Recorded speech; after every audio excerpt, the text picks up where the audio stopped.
I've seen people get their kicks stomping on a drain. I ain't gonna let it get me down as long as this big old world keeps a spinning round.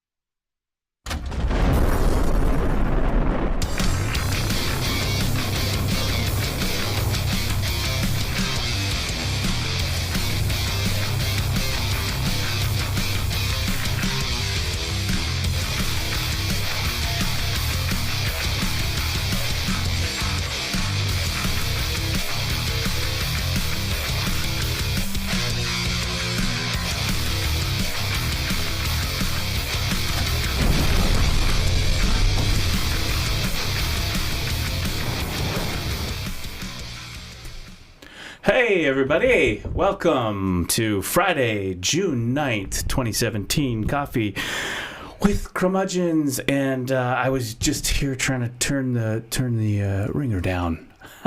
That's what was going on. I am Doc Normal. It is Friday. We've got a lot of news to discuss, but before we do that, let's go to our co-host, our cohort, our co-curmudgeon. Folks out there, I want you to meet sports legend Babe Ruth. Hi, my name is George Herman Ruth. I've been dead for about 60 years. I look remarkably clean for a guy that's been dead 60 years. You know, I used to eat raw meat, smoke cigars, had my away with tons of women, and I want to give you one valuable life lesson right now on this Feel Good Friday, okay? Stay away from the hookers. Just stay away from them. That's a little hardcore there, Babe, for Friday morning. I've been in a box for 60 years, man. I mean, you may have the little pre kindergartners, pre kindergarten. What do they call the preschool? Okay, well then kids at home. Let me give people have the internet radio on. Okay, I'll give you the family friendly one. Folks, lead a clean life. You could say Okay. You could say floozies. Floozies, right? Bimbos. Can we go bimbos? No, that's floozies. Sexist, I think. Tawdry women of the night. Why? Well, Lady Liberty. There she is. She's not even in shot. Position. Yeah, what's going on? You're not Babe Ruth. No, I'm not. I'm Jason Allen. Hello, Jason everybody. Allen. It is a Feel Good Friday where you're here. Doc is a little rested and a little recuperated from his Wednesday activities. He was on special assignment. Oh, I got to tell you. Were you embedded? Very embedded. Embedded between the chairs there at the Hollywood Theater. There you for go. Sure. No, we did have a fantastic event. Yeah. This is a thing that happens on Wednesday every year in June, kind of in conjunction with the Rose Festival Junior Parade. Right. So we got that going on. And what it is it's the International Youth Silent Film Festival yearly awards. Fantastic. These are youthful. Yeah, I'm not sure what the cutoff date is. Aspiring young filmmakers. Very aspiring young filmmakers. Yeah. And when you're thinking, a bunch of kids making a movie. No. These are kids all across the country. Yeah. Midwest, all over. New Zealand. Wow. Australia, everywhere. And they all compete in regionals. Yeah. And then it was started in Portland by Portland. And then they had, who was there? Who was one of the VIP judges? They have VIP judges. Excellent. Like the guy who produces Grimm and all that. Yeah.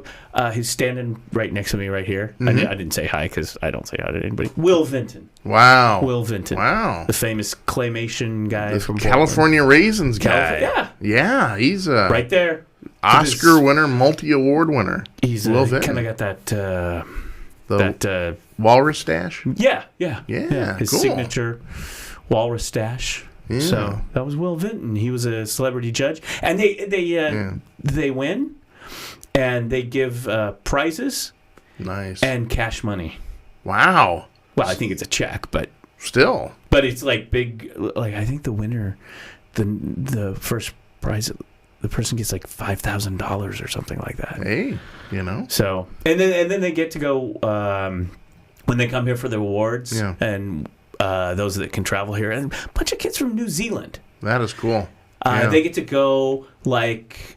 Last year, I don't know if they did it this year, but last year they went on the set of Grimm, like in the production of them doing.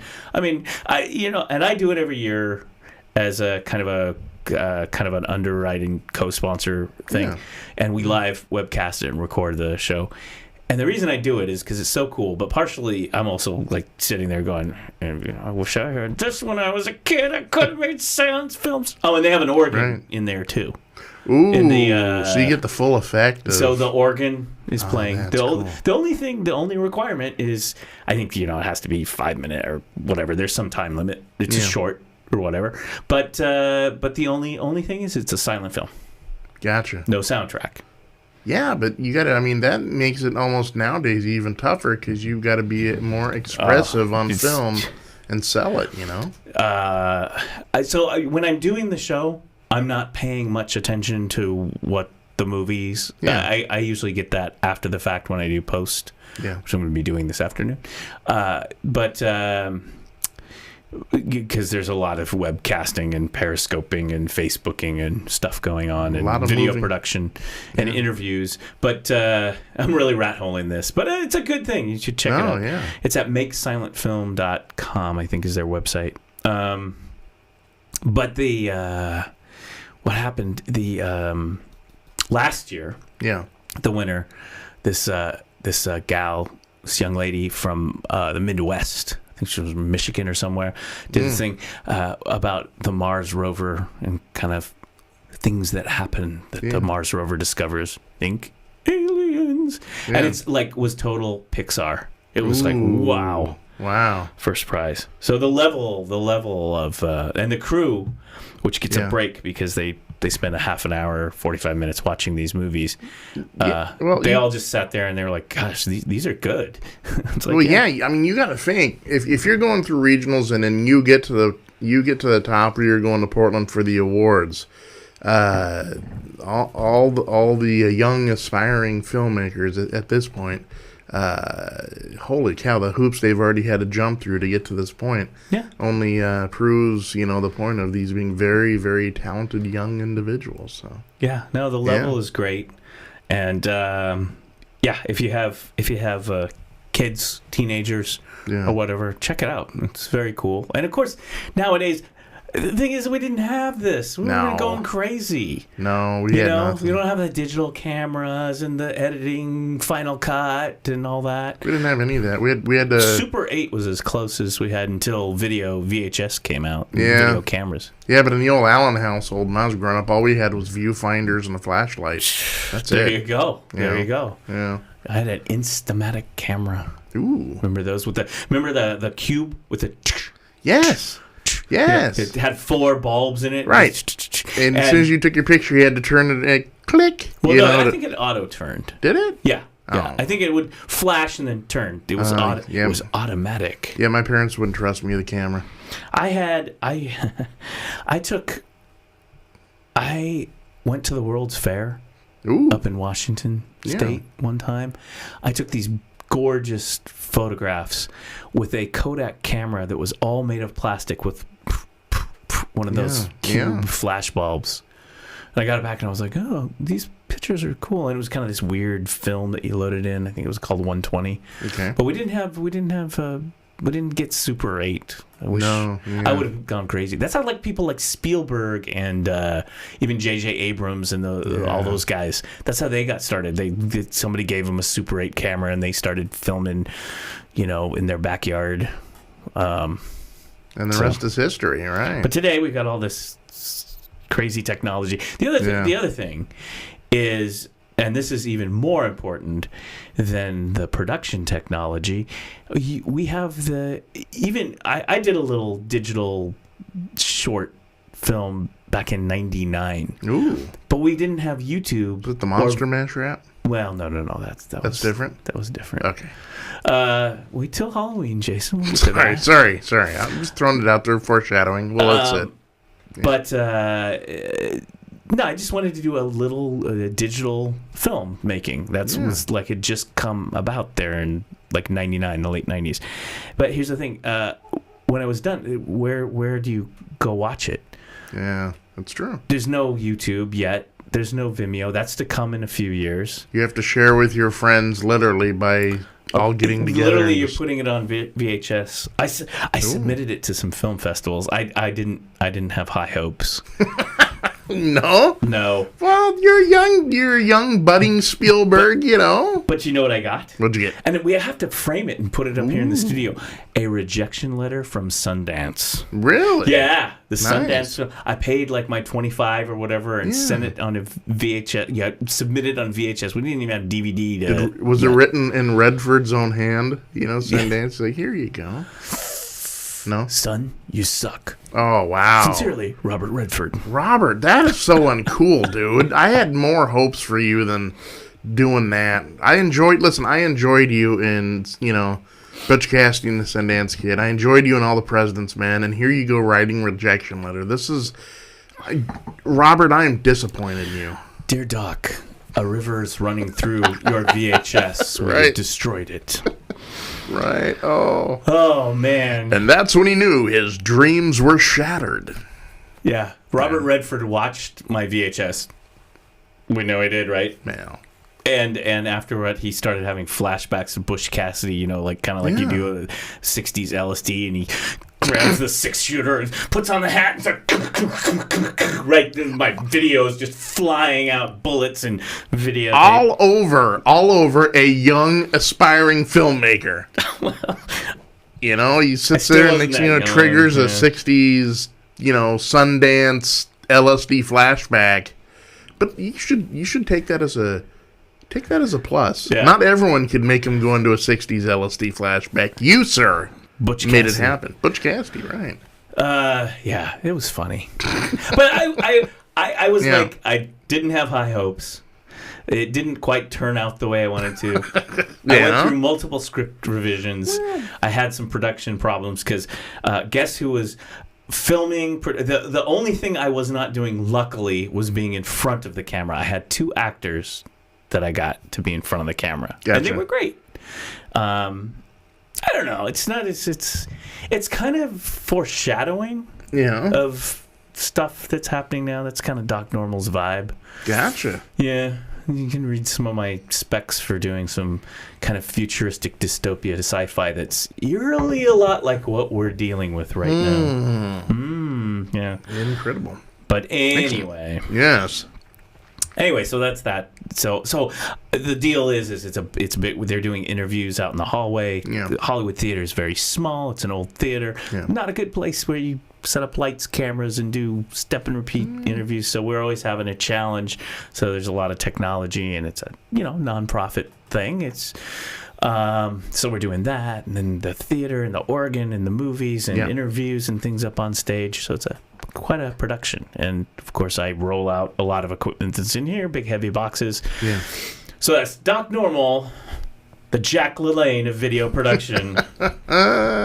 Ooh, we should use that. Hey! The Jack LaLanne. Yeah. They're what's like, the bell? I don't know who he is, but it sounds important. Jack LaLanne. That's right. You got to do the ding in between the Jack and the LaLanne part. Jack LaLanne. Nice. Very nice. Yep. What if we can really get this thing moving? Yeah. Like on the social. Yeah. One of the things we could have like bubbles pop up that would explain who the hell Jack LaLanne is. Jack no LaLanne one knows except us. Yes, Jack LaLanne was a famous... And we did do an episode where we talked about physical trainer and TV personality in the 50s. He lived to be like 99 or whatever it was, right? Something like that. I think he's cyborg at this point. Yeah. I will never die. I will never die. Do a jumping jack. That's my Jack LaLanne. He's in great shape. Yeah, he was. He did. I know where the younger folks, like maybe millennials, know him, is when he was really old, he still wore that jumpsuit. And didn't he do like the Vitamix or something like He that? did. The He juices? did. Yeah, he did. It's like, who's this old guy who is in and great his shape? one piece, his one piece jumpsuit. We and gotta get those. One of the last times I saw Jack LaLanne on TV, it was those infomercials late night, and he's got this juicer, and there's like, "Oh, Jack, this is great stuff. It's got tons of beta carotene, and you're gonna feel like you're in your teens again." And then they give him a cup of it, and he's like, bottoms up, He drinks, and for the first fraction of a second, he puckers a little bit because he's like, "Oh my god, this sucks," But he's like, poor Jack. I don't have a juicer, and they're difficult because you have to clean them. Do you have a juicer? A lot of people do, but they can be hard to clean. I got a blender. I think I think what you do is where you spend all that hundreds and hundreds of dollars is the way you can clean it and properly, and of course it. Like the bullet or something's out there, and it's just like, But my dream as a vegan. Ooh, vegan dreams. Would be a really nice self-cleaning juicer. They actually have one, by the way. Really? That is current news. Oh. There is a device, a new juicer, like Kickstarter, so one of these big startup crowdfunding startup. Yeah. And the way that juicer works is it's all connected to the internet, and you get the packets. Wow. Which are perishable. Yeah. And they're all chipped, and you put the packets in, and you close it, and juice happens.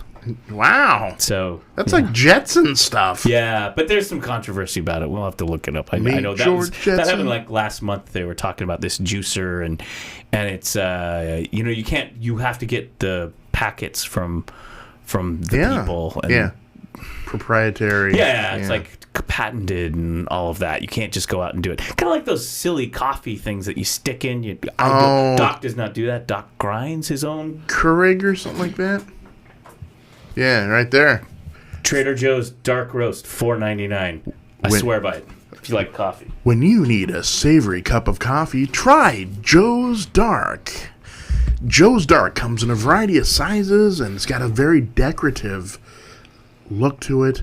Folks, if you want the absolute best in coffee technology, you want Joe's Dark Roast. Yeah, you don't need anything fancy. Oh. Trust me. Anyway, nice shot. That's good. So yeah, I grind my own, but everyone's got those little. You're a self grinder. Well, those little. Yes. What do they call them? Covfeffes?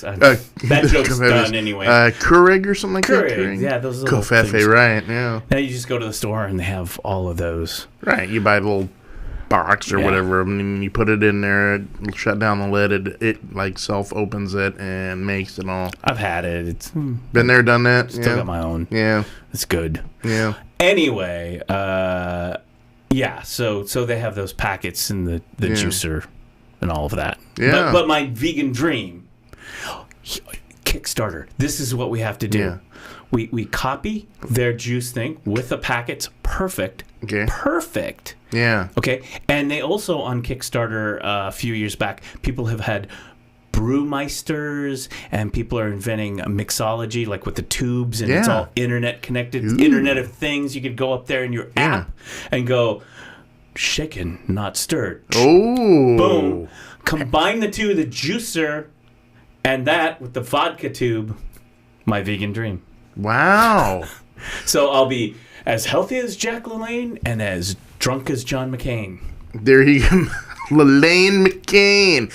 Next time you say vegan dream, I want to do the intro because it needs a build up. So have you been following the news, Jason? Why, Doc? Yes, I have. I have been following. Of course, the whole world watched yesterday, right? I think there was a collective sound of silence at 7 a.m. as former Director Jim Comey got sworn in at the Senate Intelligence Committee hearing. Ooh, boy. What a build-up, too. Yeah, I watched it last night as I was getting everything unpacked and set up and whatnot. And I think my comment on Facebook was, "This is the day my Facebook discovered C-SPAN." Right. Welcome, people. Welcome, Right. new viewers. What is the C-SPAN that you talk of? No, I not people on my Facebook all know what C-SPAN Oh is. yeah, love C-SPAN, especially C-SPAN 2. Every weekend I watch Book TV. Mm-hmm. Oh yeah, I'm a nerd like that. That's what I do. But no, like the whole world watched, right? Millions. They were talking like, oh, it's going to be like Super Bowl numbers, right? And I thought it went a little over the top when Comey was being brought into the chamber. I could hear a faint little thing in the background of "Eye of the Tiger." That's very nice. You know. Oh look what happens. Oh, look at that! Look, yes, somehow Doc's leg hits the button. This is a problem here at the NuzBox. I didn't even know that. 3D. See, I got a chair thing. Maybe. Yeah. Hey, Doc. Yeah. What if you? Okay. What are we doing? Oh, it's already down. Never mind. Oh. Or maybe that shouldn't be there. Whatever. Yeah, you know. It's behind the scenes. We love it. Right. Kids love it. People enjoy it. They like seeing real in action. Yeah, sure stuff. they do. Okay, so what I was gonna say was last night, late, extremely late. Now it was last night. Now, did you see this? I'm just talking and adjusting. Okay. I'm an anal retentive kind of a person. Gosh, can you imagine? Yes. Which helps when you have cables and things and stuff has to work. All right. So Okay. McCain. Did you see this exchange with McCain? And that's what blew up everywhere. There's like something going on with McCain. Yeah. And he's asking these questions, and Comey's kind of struggling. So and everyone's like, what was up with that? So I have exclusive. Early. Yeah. Very early this morning. Ooh. Someone clandestinely sent me some tape that was cut live from the hearing. Right. One of the interns sent me a late night message last night, and they said something is afoot.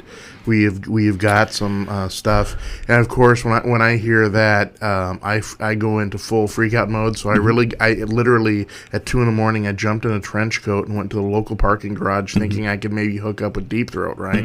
And needless to say, it was just me standing around for 45 minutes, and then I went home and went back to bed. That's because they email it to you. The AC, that's that. Oh, that technology foiled again. So thanks, reality winner. Yeah. Right. Ms. Winner, if that is your real name. Anyway. Yes. So I thought I would share with you and the world exclusive footage. Yes. This is a highlight from the McCain questioning of Comey. Are you ready for this? Unseen, folks. This is a NuzBox Coffee with Curmudgeons exclusive. You will not see this anywhere else. We have got the exclusive video footage of some not seen. What you saw on TV was only half of what went down because of angles and presentation and other stuff. We got something special, folks. Okay. So it begins with Comey coming into the chamber and being introduced, and McCain being asked. I'll just pull these down and we'll take a look. Excellent. Senator McCain. You and I do have an indirect relationship. You see, I'm fooling around with your wife, so you see, we do have something in common. What your wife and I love to do most? Watching you while you're on TV. I'm a little confused, Senator. With respect to Secretary Clinton, we investigated criminal investigation in connection with her use of a personal email server. I happen to be one of the senator's closest friends. My friends, I taught him everything he knows about politics. Before I got a hold of him, he thought Henry Cabot Lodge was a motel. And that Barry Goldwater was a urologist. No, I'm sorry. We're not, at least when I left, when I was fired on May the 9th, there was still an open, active investigation to understand the Russian efforts and whether any Americans work with him. I still can't figure out how. I can't figure out how the heck we lost.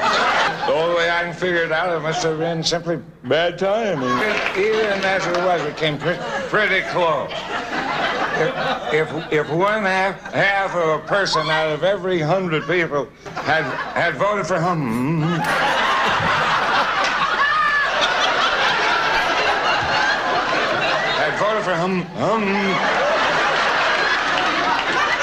for the senator, we would have won. That's all. Just one half a person. Oh, wow. Yes, there you go. Wow. That was the exclusive John McCain questioning of Comey. That was powerful video. Holy cow.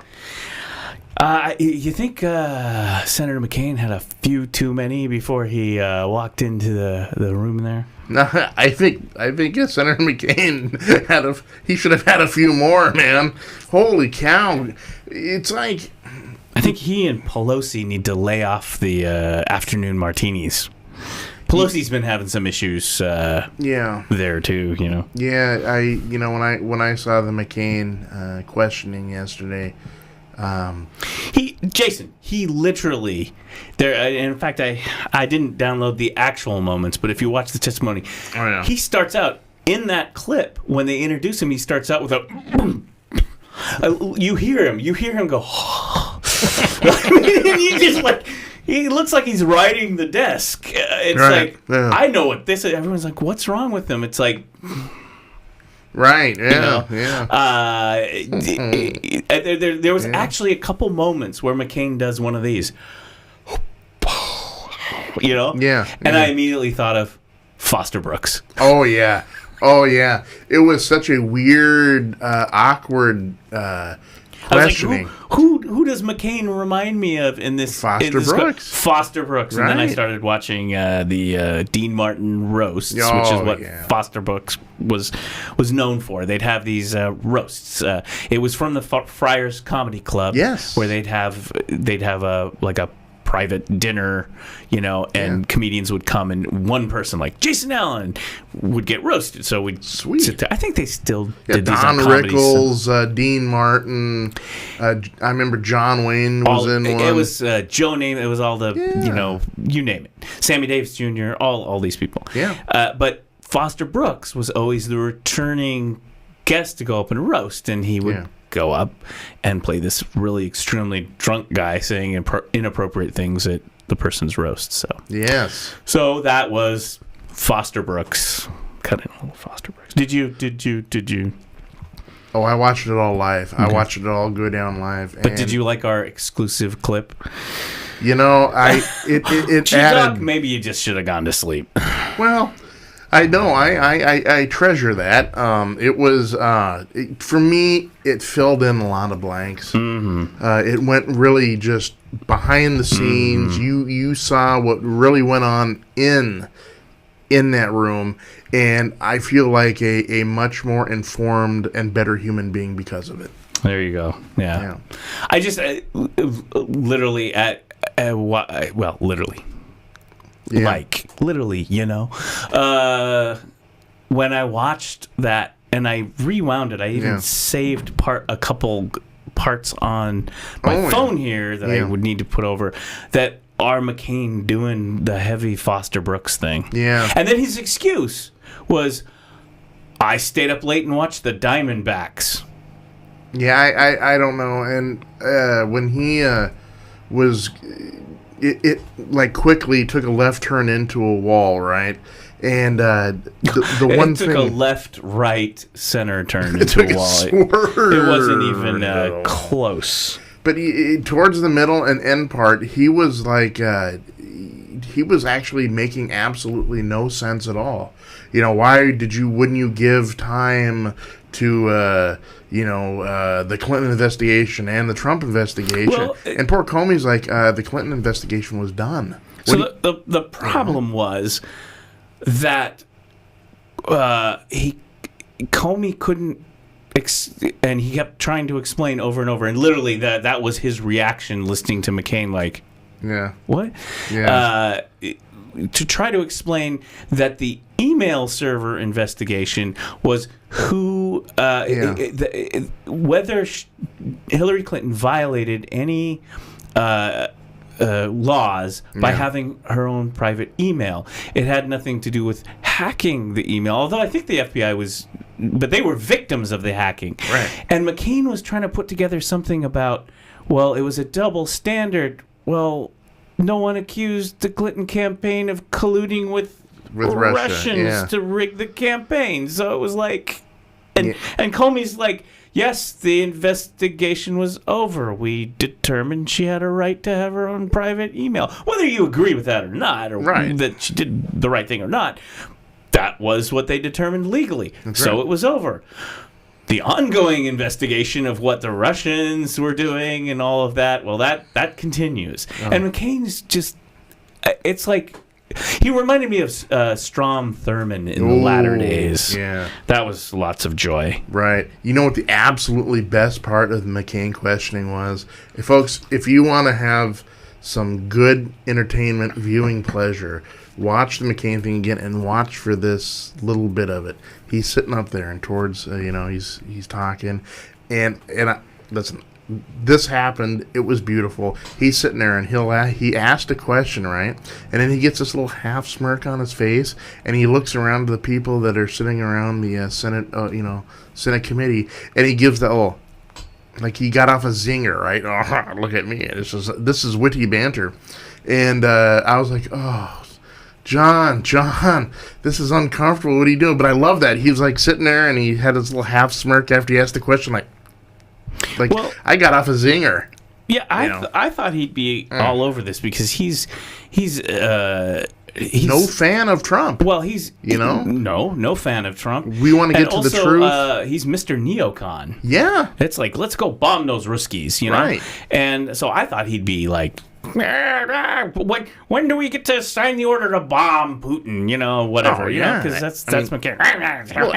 After his treatment in the Hanoi Hilton, right? I mean, he's no fan of the story, right? The Russians and stuff. And I thought for sure, well, okay, I think he's going to ask some uncomfortable questions that both sides are going to be kind of uncomfortable with, but he just came up shuffling and nonsensical.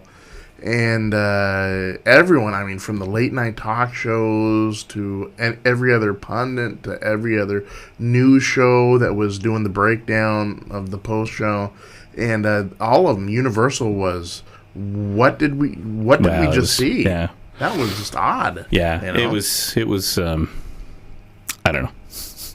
Maybe he was having a prescription drug interaction problem like Tiger. So. I don't know, but. Yeah. And to be fair, to make it bipartisan, okay, people are getting a lot of clips of Nancy Pelosi talking and lots of slurring and all of that. And you never know. But I have to say, see, let me tell you. Yes? I don't really like politicians. Well, they're just not my... There's certain classes of people... Yeah. You'd be hard pressed to show me some decent politicians. Oh, here's an example. Okay. There's some new book, 1,000-some pages on Obama. I was reading this. Yeah, I was reading this article last night. I was skimming. Just had time to skim things. Yeah. But oh boy, this one's going to be a heck of an expose. They're talking to his ex-girlfriends. And, oh, jeez. And it's like, he's this just pragmaticist, and all of this stuff was just calculated. And in a way, they kind of cue it into some of the things that he did in his presidency. So, you don't get into the, politics. I don't like to talk about it, but politicians I don't like. And then when we have these people who are so powerful and so old, frankly, like the Strom Thurmond one when I was younger, and I would sit there, and he'd start a committee, and he was so old, he just you can't barely hear. It's a young Texan Constitution. We want to thank Washington. antebellum. Yeah. I mean, you'd just be like, dude, can someone retire this guy? Can we Right. have mandatory, Yeah, I saw term limits? I don't think term limits would be. I see. Yeah. I'm kind of a term limit kind of Yeah. a folk. folk. Yes. Yeah. I think the writing on the wall for Strom Thurmond is when he got up in mid-session, he just yelled, "The South shall rise again." I thought Didn't do that, did he? Well, I don't know. He may have. Trent Lott and Jesse Helms were like, Oh, jeez. but I mean, you just kind of you go this, and then you ask why, people of color, Yeah. women. I mean, we got Pelosi, but a few, but people are like pissed off. Yeah. It's like, yeah, right here. So Right. I don't know. So Well, I just hoped you enjoyed that little bit in your morning. I know I did. So Yeah. what I was gonna do, I did say, there was some. Well, we've got some big news. Big news. Oh, here it is. Right, this book I was just talking about. Yeah. Well, okay, this is on counterpunch.org. I'm not sure, but somebody shared it on the thing. Okay. Obama, a hollow man filled with ruling class ideas. What is this? That's not the title of the book. Yeah.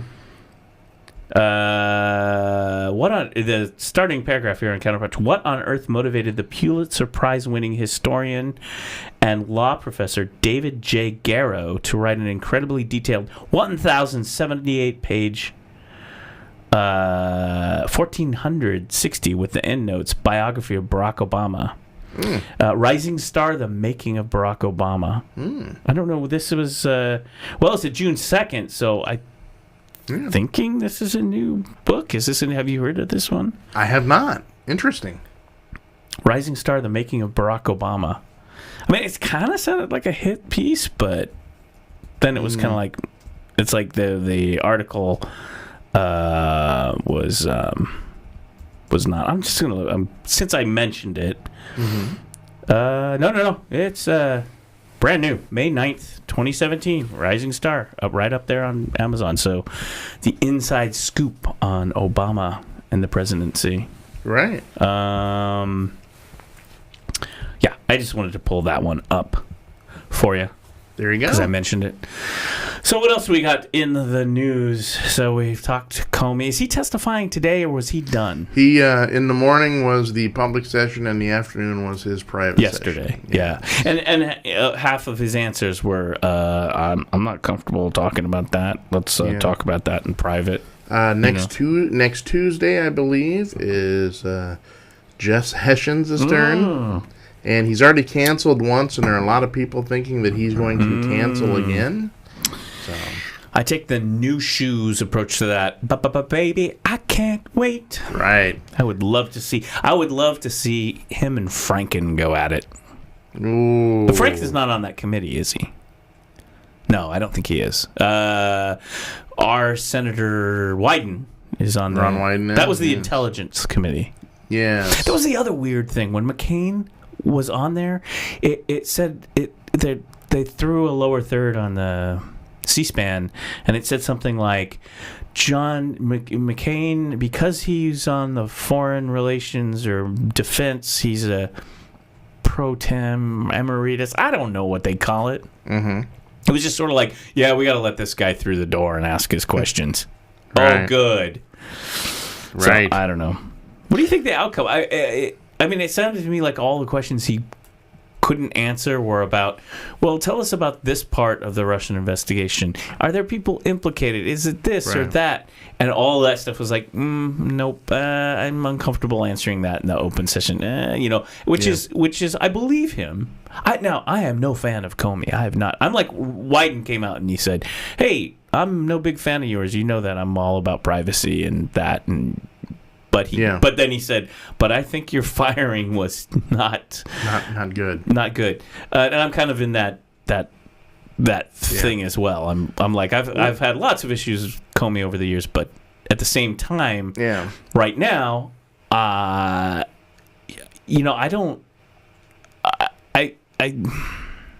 Yeah, I don't think I think it's okay what he's doing. I think he's telling it like it is. Yeah. I mean, if he's telling it like it is, and they're asking him, well, what if the president has tapes and he releases it? And Comey's like, yeah, great. Great. Please do. Please tell me. Right. And then they're grilling him on like, well, you didn't refuse, or you said yeah. Like one of you said yeah, I'll look into it or whatever, something. He didn't say he's putting the president off. Sure, yeah. He was humoring him. I'll look into it. Sure, the guy's trying to get rid of his boss. Yeah. Who doesn't do that? That's what they do. Right. Your boss comes in and goes, hey, with some wacky, crazy idea. It's like a Dilbert cartoon with some and what do? The engineers or whoever you are, or Comey at the FBI, you're like, yeah, well, I'll look into that, boss. Thank you. Oh, man. And to give you a hint it's like The Office. Yeah, but to give you a hint on how much Comey was creeped out by this guy, he literally, after the first one-on-one session with Trump, he literally pulls Sessions aside and says, verbatim, do not leave me alone in the room with him. Right. You know? Well, because it's inappropriate. They were in the room. Yeah. And Trump dismissed everyone except for Comey. Yeah. I just want to talk to you. And Comey's like, but Who, you just dismissed my direct boss. Don't we all sort of get together? And it's like, okay, this is odd. And then he was like, okay.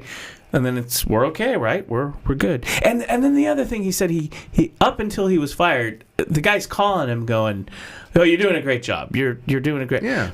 This is a management style. This is art of the deal. This is that crappy management style where your boss is like, you're doing a great job. You're doing a great job. You know, all ships moving in my direction, right? Mm-hmm. Right? And then the boss decides, no, it's not. You're fired. Yep. It's exactly classic crappy management style. And that's what's going on there. And if senators can't unpack that and figure that out, well, they're out of touch anyway.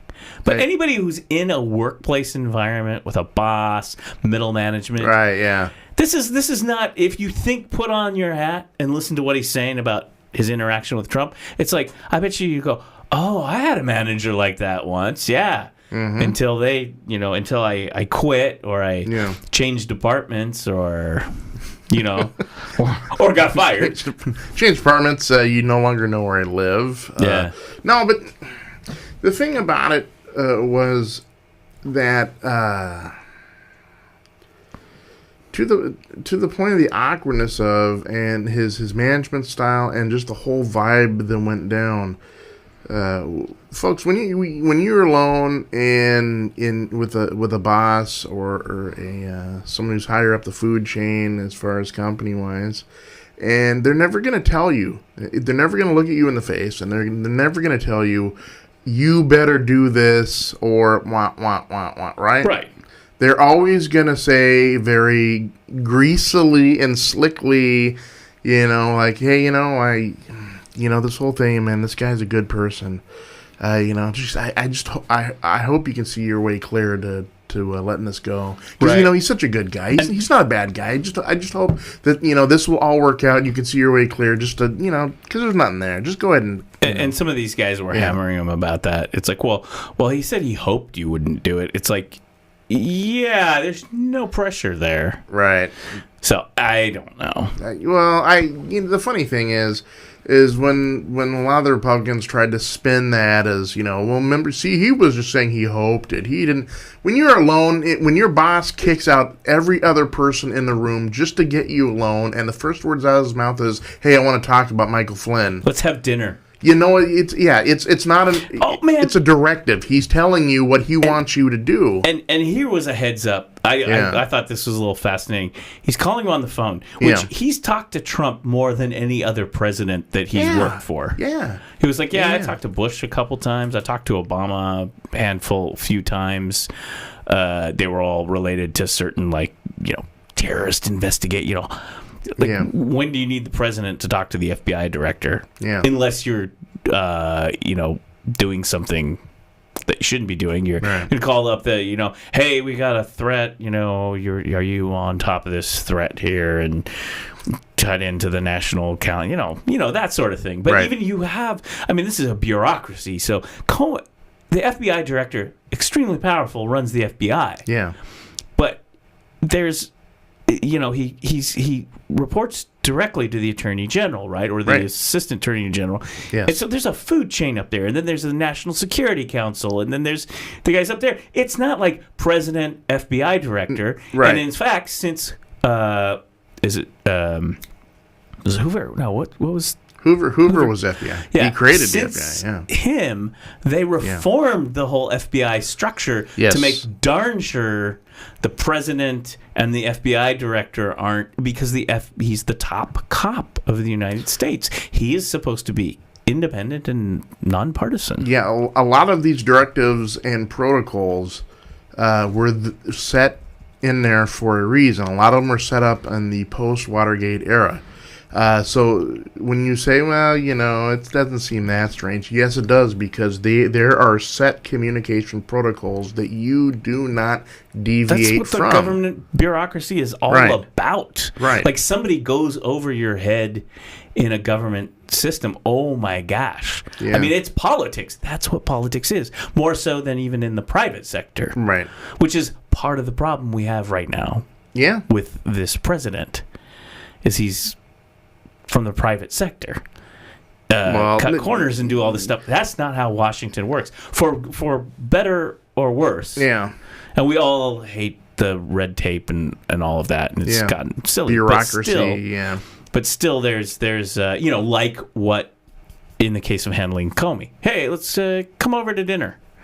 Yeah, and Next time I'll invite your wife and kids. That's the one I loved. It's like, yeah, you come over, we'll just have a private dinner. The next time, we'll invite the families. Mandy and the twins ain't going anywhere near you, dude. No, but I know he's from the private sector, and a lot of people use that as a sort of appeasing sort of, well, maybe he just doesn't understand. He's from the private sector. Come on. We know Donald Trump. We've known him for decades. And I know, I'm not going to try to be very political on this show, but come on. He's a used car salesman, folks. We know this. We've known this guy for a long time. And so, I mean, it's not like a regular private sector guy that says, I just didn't know the rules. I'm never been in politics before. Come on. He treated this whole Comey affair like a scene out of The Godfather, right? Like, Jim, grab a seat. I want to talk to you for a minute. I'm going to give you a deal you can't refuse. Do you like your job, Jim? Do you like it? Very rewarding. You get to do the good for the American people. If you like your job, I'd really like you to see your way clear that maybe we could make this Flynn thing disappear, right? I know it's a really crap Brando, but hey, I'm on a budget, so.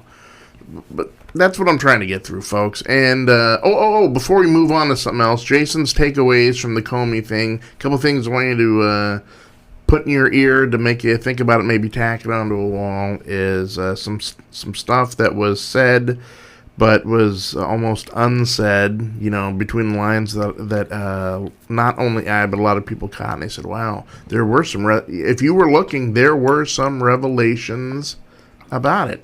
Number one, when they're talking about Sessions. Number one. Yeah, number one. And they're talking about Sessions, and they're saying, after this conversation stuff, why didn't you talk to Sessions about the in particulars? Why didn't you go to him? I mean, he is your boss. Why didn't you do that? And Comey's reply was very revelatory, and that is that he said, listen, we felt we couldn't go to him because he was tainted. we knew in the weeks and months ahead he was going to have to recuse himself, and we knew that giving him any additional information would be quite problematic. What does that tell you, folks? That means that Sessions is being seriously looked at now by Mueller and the FBI, that they couldn't give him information because he was unreliable. Good. Right? Yeah. Not only that, but the fact that when you have a seasoned career federal bureaucrat like James Comey, who has risen up through the ranks. He's a former prosecutor, and he's been around the block once or twice. When that man sits down in a chair, looks straight at the camera, and calls the president a liar, that is very, very serious. All right, because usually there's a very slick doublespeak. There are a million. The cool thing about the American language and English language is there are a million ways to call somebody sleazeball without actually having to use the word sleaze and ball. So that was very interesting as well. Also, a lot of the stuff that at the time when people said, well, he just said he couldn't talk about it, ask yourself why. Ask yourself why. I mean, people say, well, it's classified. Yes, it may be classified, but they're asking him very simple, direct questions. And if think about it, say yes or no if you can do it. Well, I can't say yes or no because if I say what it is, it's not going to be good. And and the other big revelatory thing, real quick, was when they asked him about the memos. Suddenly I thought, we were in Meet the Press. Right. Hi, I'm Chuck Todd. Welcome to Meet the Press Daily. No, they asked him where the memos were. Mm-hmm. Can you bring in these memos? And he said that, no, he couldn't do the memos because they were already turned over to Mueller. Yeah, that was interesting. And so I started thinking, well, why couldn't he give copies to the Senate? Is there something about it? Lo and behold, there is. There's a rule about it. When a special prosecutor asks for documentation, you are not allowed to share documentation and the only way they couldn't in this case is, well, because if Trump is now actually under investigation, they're not allowed to give any memos or memoranda or documents that pertain just solely to him. So I learned a lot from that. Yeah.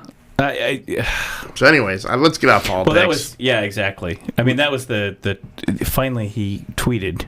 Yeah, he did. Which was totally vindicated. Despite so many false statements and lies, total and complete vindication, ... And wow, Comey is a leaker, which was, I guess, reference to him giving those notes over to his friend. He didn't leak. Was it New York Times or I can't remember who it was. Yeah, it was New York Times.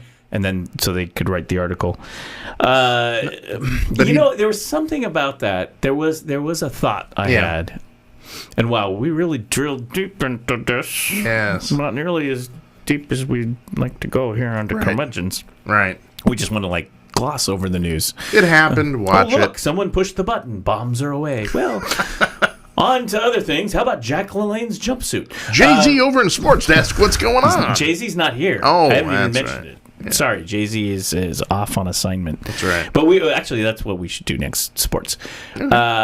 So there was something about the memos and the information or him not wanting to say some things publicly. Yeah. And what I got from that, just the general overall from his testimony was that he was, well, as we used to call that in the business days, probably, unfortunately, open kimono.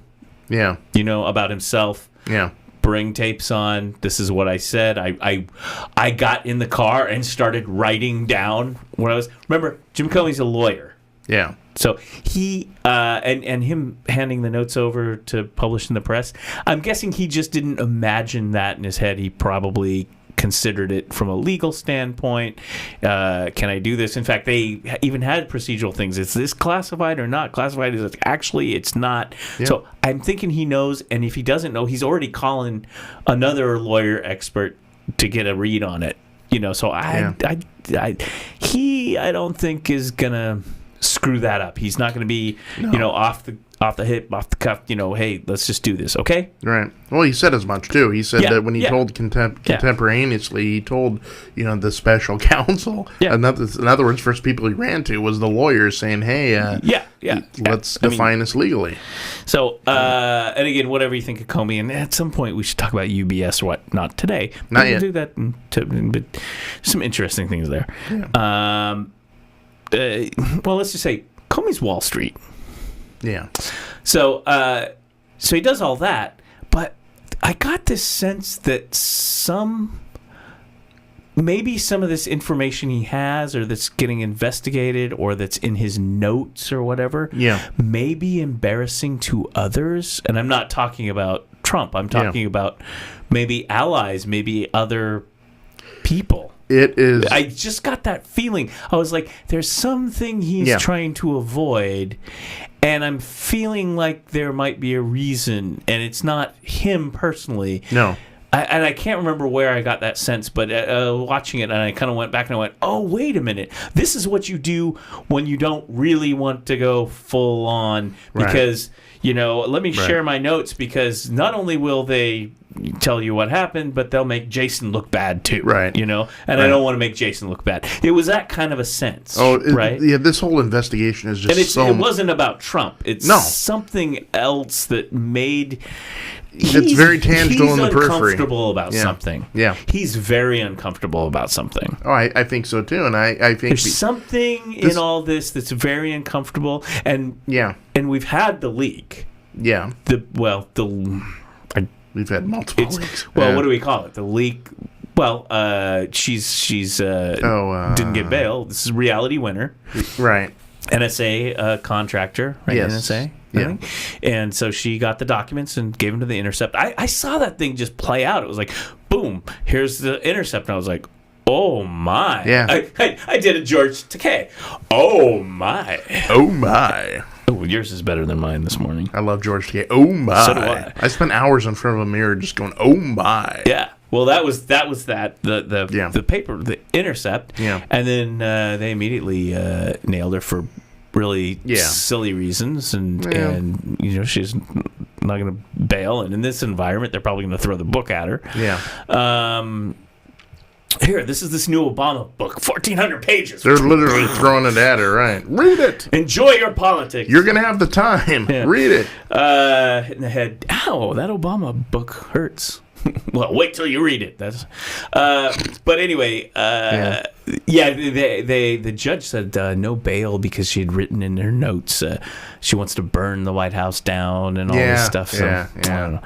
Anyway, but that was very revealing because what was the nature of that? Is it the Kushner investigation? I mean, it pretty much gave details about some of what is actually being looked at. Right, it was just a lot of confirmation about and more. And for me, because I've always been kind of skeptical on the Russian thing, and Comey at one point did say this. He did kind of indicate to people that yes, this is going on a lot. We know that there are Russians hacking us all the time. He talked about companies that were getting hacked, and he was like, "Yeah, we're involved in that. We're on top of that. And there's things about third party. I think part of this might circle back.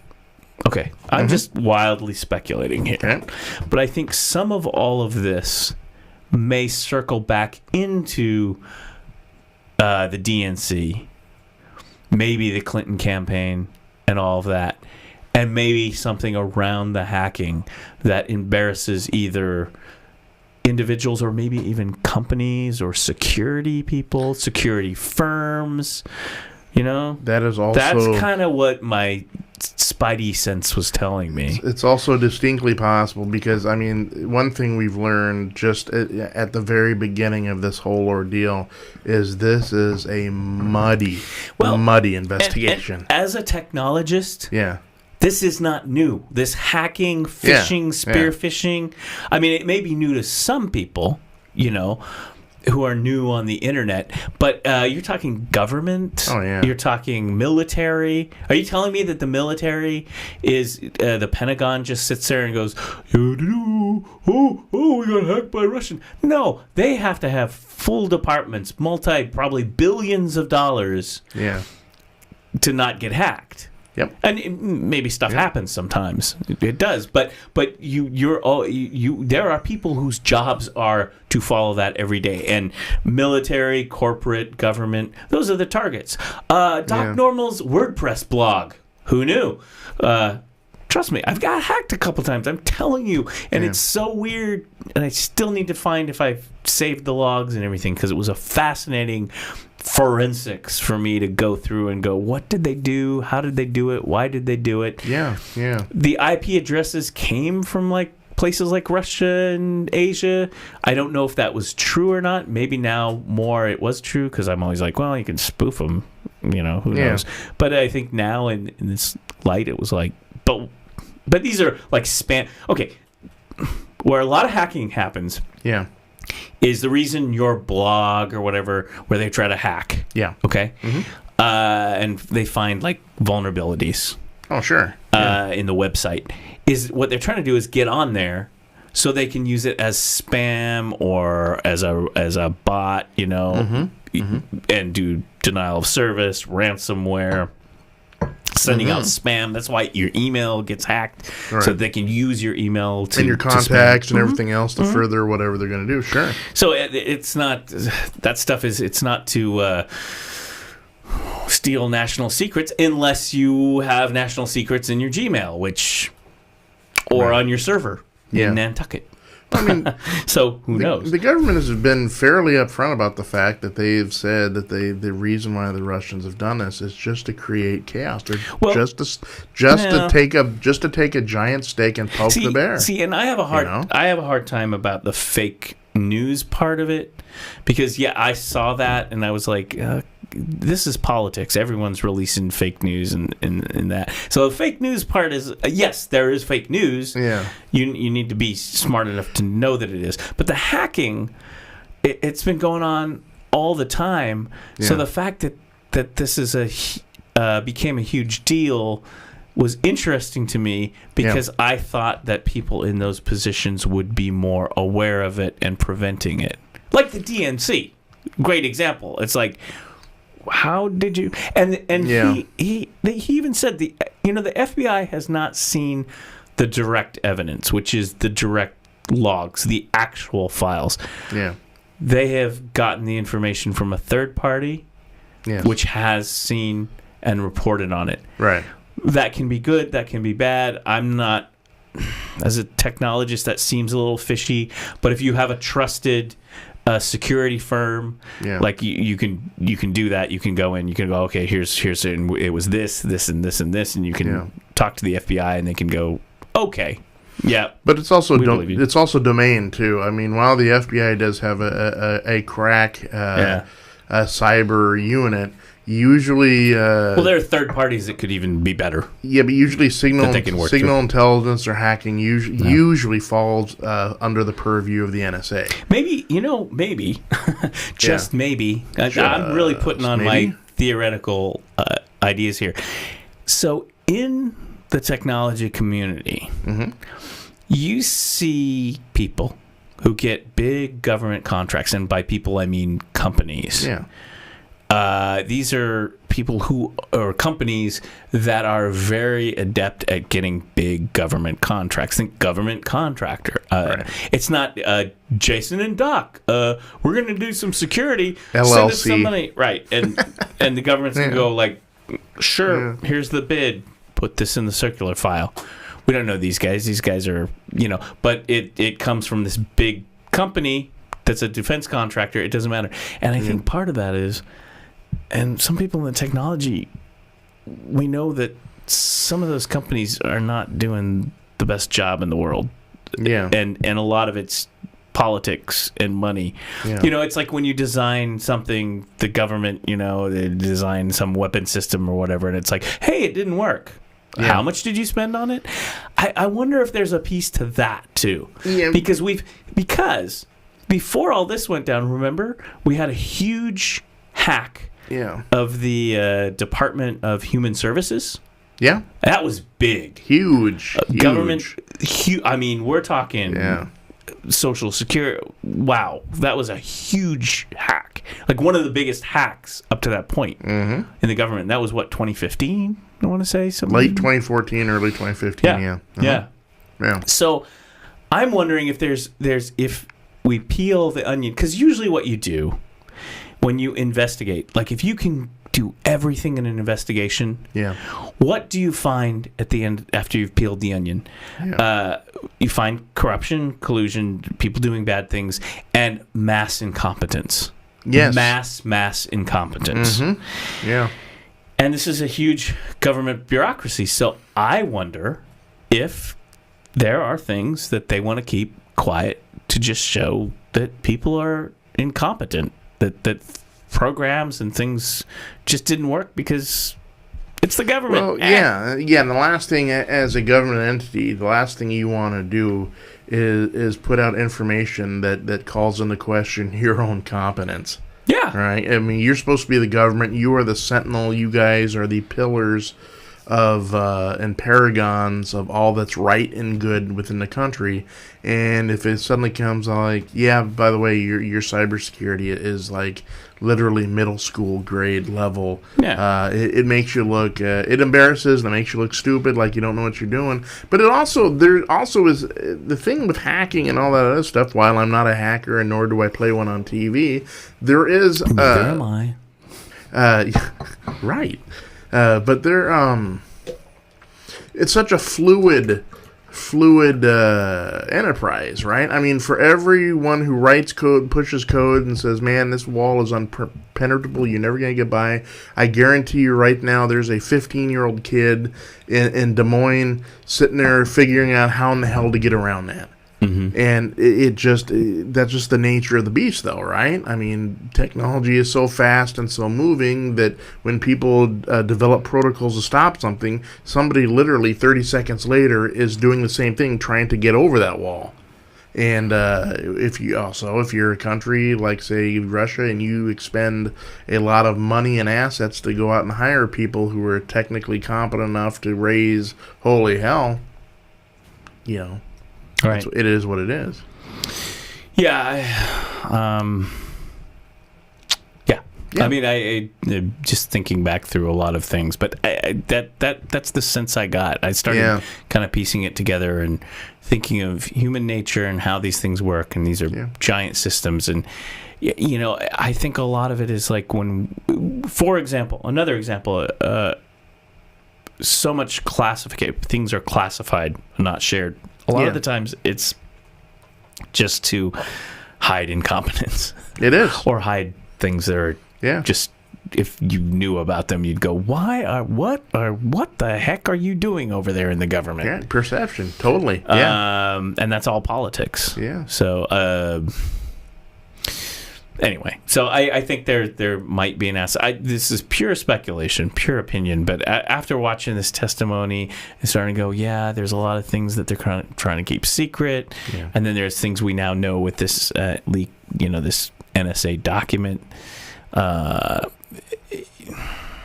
and which talks about actual hacking of election systems, right? Yeah. Because that's the one that surprised me. I didn't think that happened. I was like, oh wow, really? Yeah. They tried and especially like some of the voting machines down in Florida and the companies. But it didn't. But we knew those were hackable. Yeah. Yeah. And Bush score. Right. The hanging Chad. Well, that was not a machine. I know. I just like saying hanging Chad. But there were. If you follow the security community, and you're a technologist, I mean, years ago you would have read reports, because one thing that security researchers do, and sometimes the government tries to stop them, but they're trying to do the right thing to find vulnerabilities in your system, to say, here is the vulnerability in the system, go fix it. And those election systems back in the day, they found vulnerabilities. Right. Yeah. So this is all old news. So why is it new news now? Why would the Russians have the ability to pwn us, so to speak? Yeah. It's Pwn Us Friday on Coffee with Curmudgeons. I mean, see, we're just drilling down into a weird area. It's just like, we're like turning left. One of the... that show. Turning left. One of the... along the hacking lines, there was an article, Ars Technica, which is a great tech piece, and there's pictures of lots of blonde ladies. Wow. Oh, it's Britney Spears, actually. Ars Technica had an article about hacking and said, you'll never guess where Russian spies are hiding their control servers. And this gets into some deep, even, again, I was skimming it, and even I was like... But this has to do... Here's the thing that's happening right now that's actually really scary because it's hard to prevent. Yeah. it's the masking of servers and URLs and addresses, and it's very hard for you to know. And this is where you get that email and it looks totally legit. Go to facebook.com and you click on it and you're not actually going there. And Google has a thing where they do that, and it's called caching. So you can cache the address, but then you can hack it and not go to Facebook. You can go somewhere else. Yeah. But in Instagram, which is owned by Facebook, they're hiding things in URL shorteners. Now that's been around for a while, but this is even more complicated. There's even snippets of code in here, and I've noticed my spam. I get like these, it's like, oh hi, I'm a hot blonde. Yeah. Go see my page, or go check out my videos, and it's like some bit.ly link, which is a shortened link. Yeah. And it will take you somewhere very bad and screw up your computer, and just don't do it. Just ignore it. You're just like ignore. Yeah. This is how people get family members. You're like, oh, what did you do now? God, I can't even get into your Windows. Yeah. So that's going on. And so that's Instagram. They're talking about hiding this in the comments, and it's pretty complicated. That's some tough stuff. I mean, that's stuff that you don't expect the average user. I mean, even security people are like, ooh, that's nasty. Right. So that's the world we live in. Again, the security folks, the people who have companies with security software and all that. Yeah. Let's get out the checkbook, write me a check. I mean, it's good for them. So, right. So there you go. But yeah, I like I say all the time, the Hill Street Blues rule it applies to the internet. Let's be careful out there, people. That's right. So anyway, wow, we really dug that one. I thought this was going to be a funny show. But right. Feel Good Friday, right? It's never funny.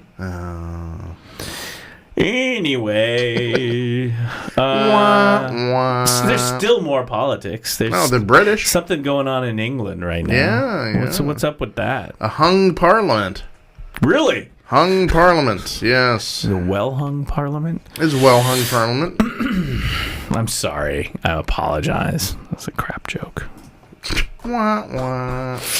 Yeah, Theresa May, they did that special election because she wanted a more of a mandate for the Brexit, and it backfired on her. Democracy. So she's not going to step down, though. No, she's going to remain the prime minister. She's holding on. She's clawing and scratching to hold on. But is it kind of like in Parliament now? They kind of got the 50-50 going back and forth between Labour and pretty much, yeah, Conservatives. Is that what's going on? Yeah. So she's kind of in the middle.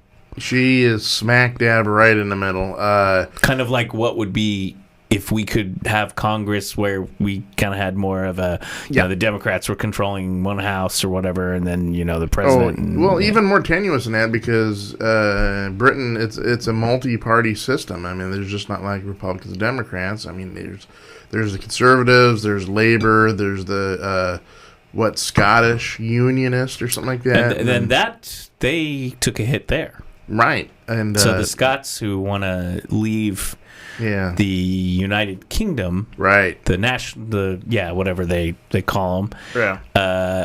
Now the deal with that is the story goes, as I understand it, is after Brexit they had a real good reason to restart that, because they're like, hey, how about Scotland part of the EU, and we'll see you later, UK. Right. So, but apparently that took a hit too. It is. They will remain as part of the UK. Right. Conservatives no longer have a majority. Labour made up a significant amount of seats in Parliament. I guess Jeremy Corbyn is kind of the new, even though he's an older gentleman, he's kind of like the new poster boy for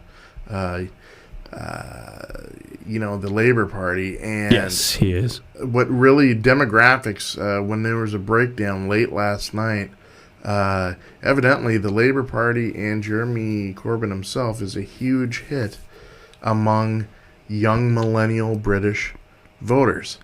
And that is a really bad sign for Theresa May and the Conservative Party, because the youngins who are now getting a voting age and not starting to flex their muscle just don't like the Conservatives. And it is more than just a status quo thing. It's a trend thing. And so Conservatives are kind of running scared right now because their influence is waning, and it looks to be waning as at least the next 2, 4, 6, 8 years go by. The analysis I was looking for here is how does this affect fish and chips? Well, you went a little deep on that. Well, yes, but I can give you a little bit of insight on it. As a fat man, I can tell you that one of the first thing I said, listen, how is this going to affect the tea and crumpet market? Yeah. The bangers and mash. Yeah.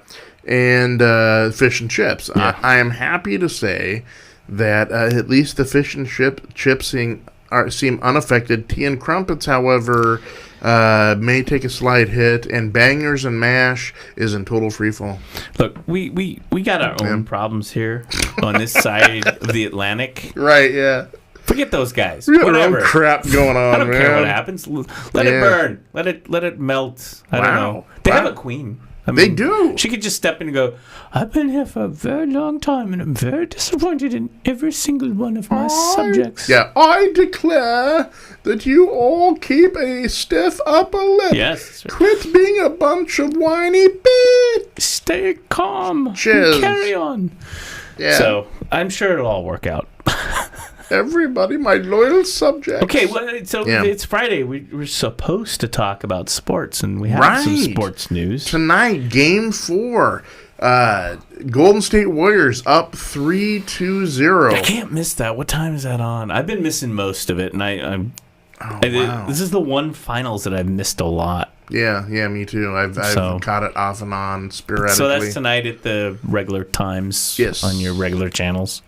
Some sort of evening kind of thing. And Doc, did you know? This is the part of the show that Doc, did you know that if Golden State wins tonight and they sweep the Cleveland Cavaliers, did you know that this will be the first time in NBA history a team will have gone through the playoffs not losing once?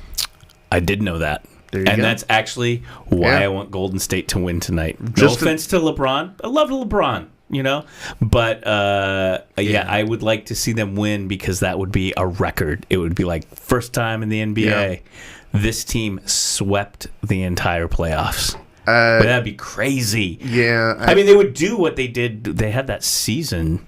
Yeah, I think but that would be crazy. Yeah. And again, it's no offense to LeBron. It's like I like you, LeBron. I really do. But it's like, I am a Warriors fan. Yeah. And I did see the little wrap of the game 3 that I missed. Yes. And basically it was the Cleveland was up and Warriors were down, and it was the last final minute of the game, and Kevin Durant said, how about in your face? Right. Kevin Durant. Yep. So as long as this team, as long as you got Steph Curry, you got Kevin Durant, and he's like he's heated up, he's healthy. He was on. Well, he wasn't there last year, but I like Draymond Green, all these guys. This is a great team.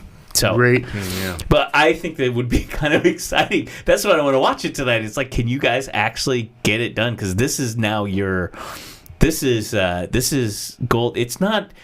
Golden State, they want to win the championship, but this is their ultra goal. It's like let's make this happen. Right, let's sweep it. But it's weird to say. I still feel though that the pressure, of course, is all on Cleveland because of course it is. When you've got a young, of course it is, just a young dynamic team like Golden State, you're up 3-0. You're smelling blood. Oh yeah, And what really gave me pause is the post-game interviews from LeBron and company.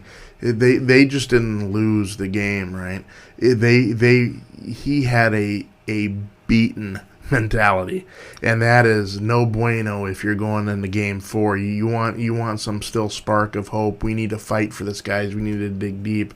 Not like, holy crap, it just seems like we've been ran over by a steamroller. Well, that's what he does. I mean, that's what LeBron, he's the leader. He's the leader of that team. So, yeah. I mean, I know, and he's been having a crappy playoff year, like what we discussed. That I didn't know. I learned on this show about the racial slur thing, but I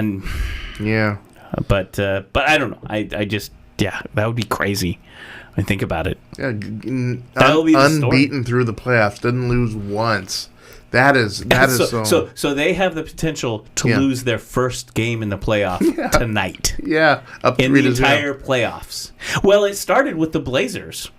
Remember, this all started with the Blazers. I mean, they rolled through the Blazers. Yeah. In the playoffs, remember? That was the first sweep. And okay. But even home court in Portland, people were a little surprised that we got swept. I mean, and you at least think you could take one. The Blazers could at least pull one down or whatever at the Rose Garden. Yeah. And it was like, nope, couldn't get it done. Oh, the massive shockwaves. And Lillard had some big games in there, too. Lillard's been king all year long. Yeah, really good. And we still couldn't get it done. Nope. At the Rose Garden. Nope. So it just kept going after that. The massive shockwaves when everyone stood up and said, "Oh my God, this is going to be huge." Yeah. Is when they rolled, and I mean rolled, San Antonio. Yeah. At that point, everyone was like, "Holy!" They swept San Antonio.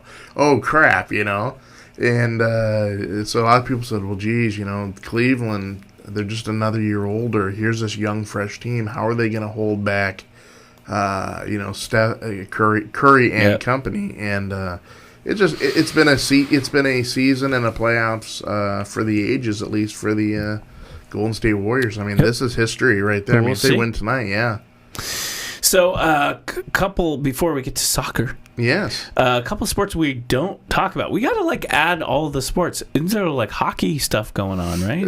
Stanley Cup. I don't. Yeah, Nashville Predators, Pittsburgh Penguins. Yeah, what's going on with that? We can look it up. We need to.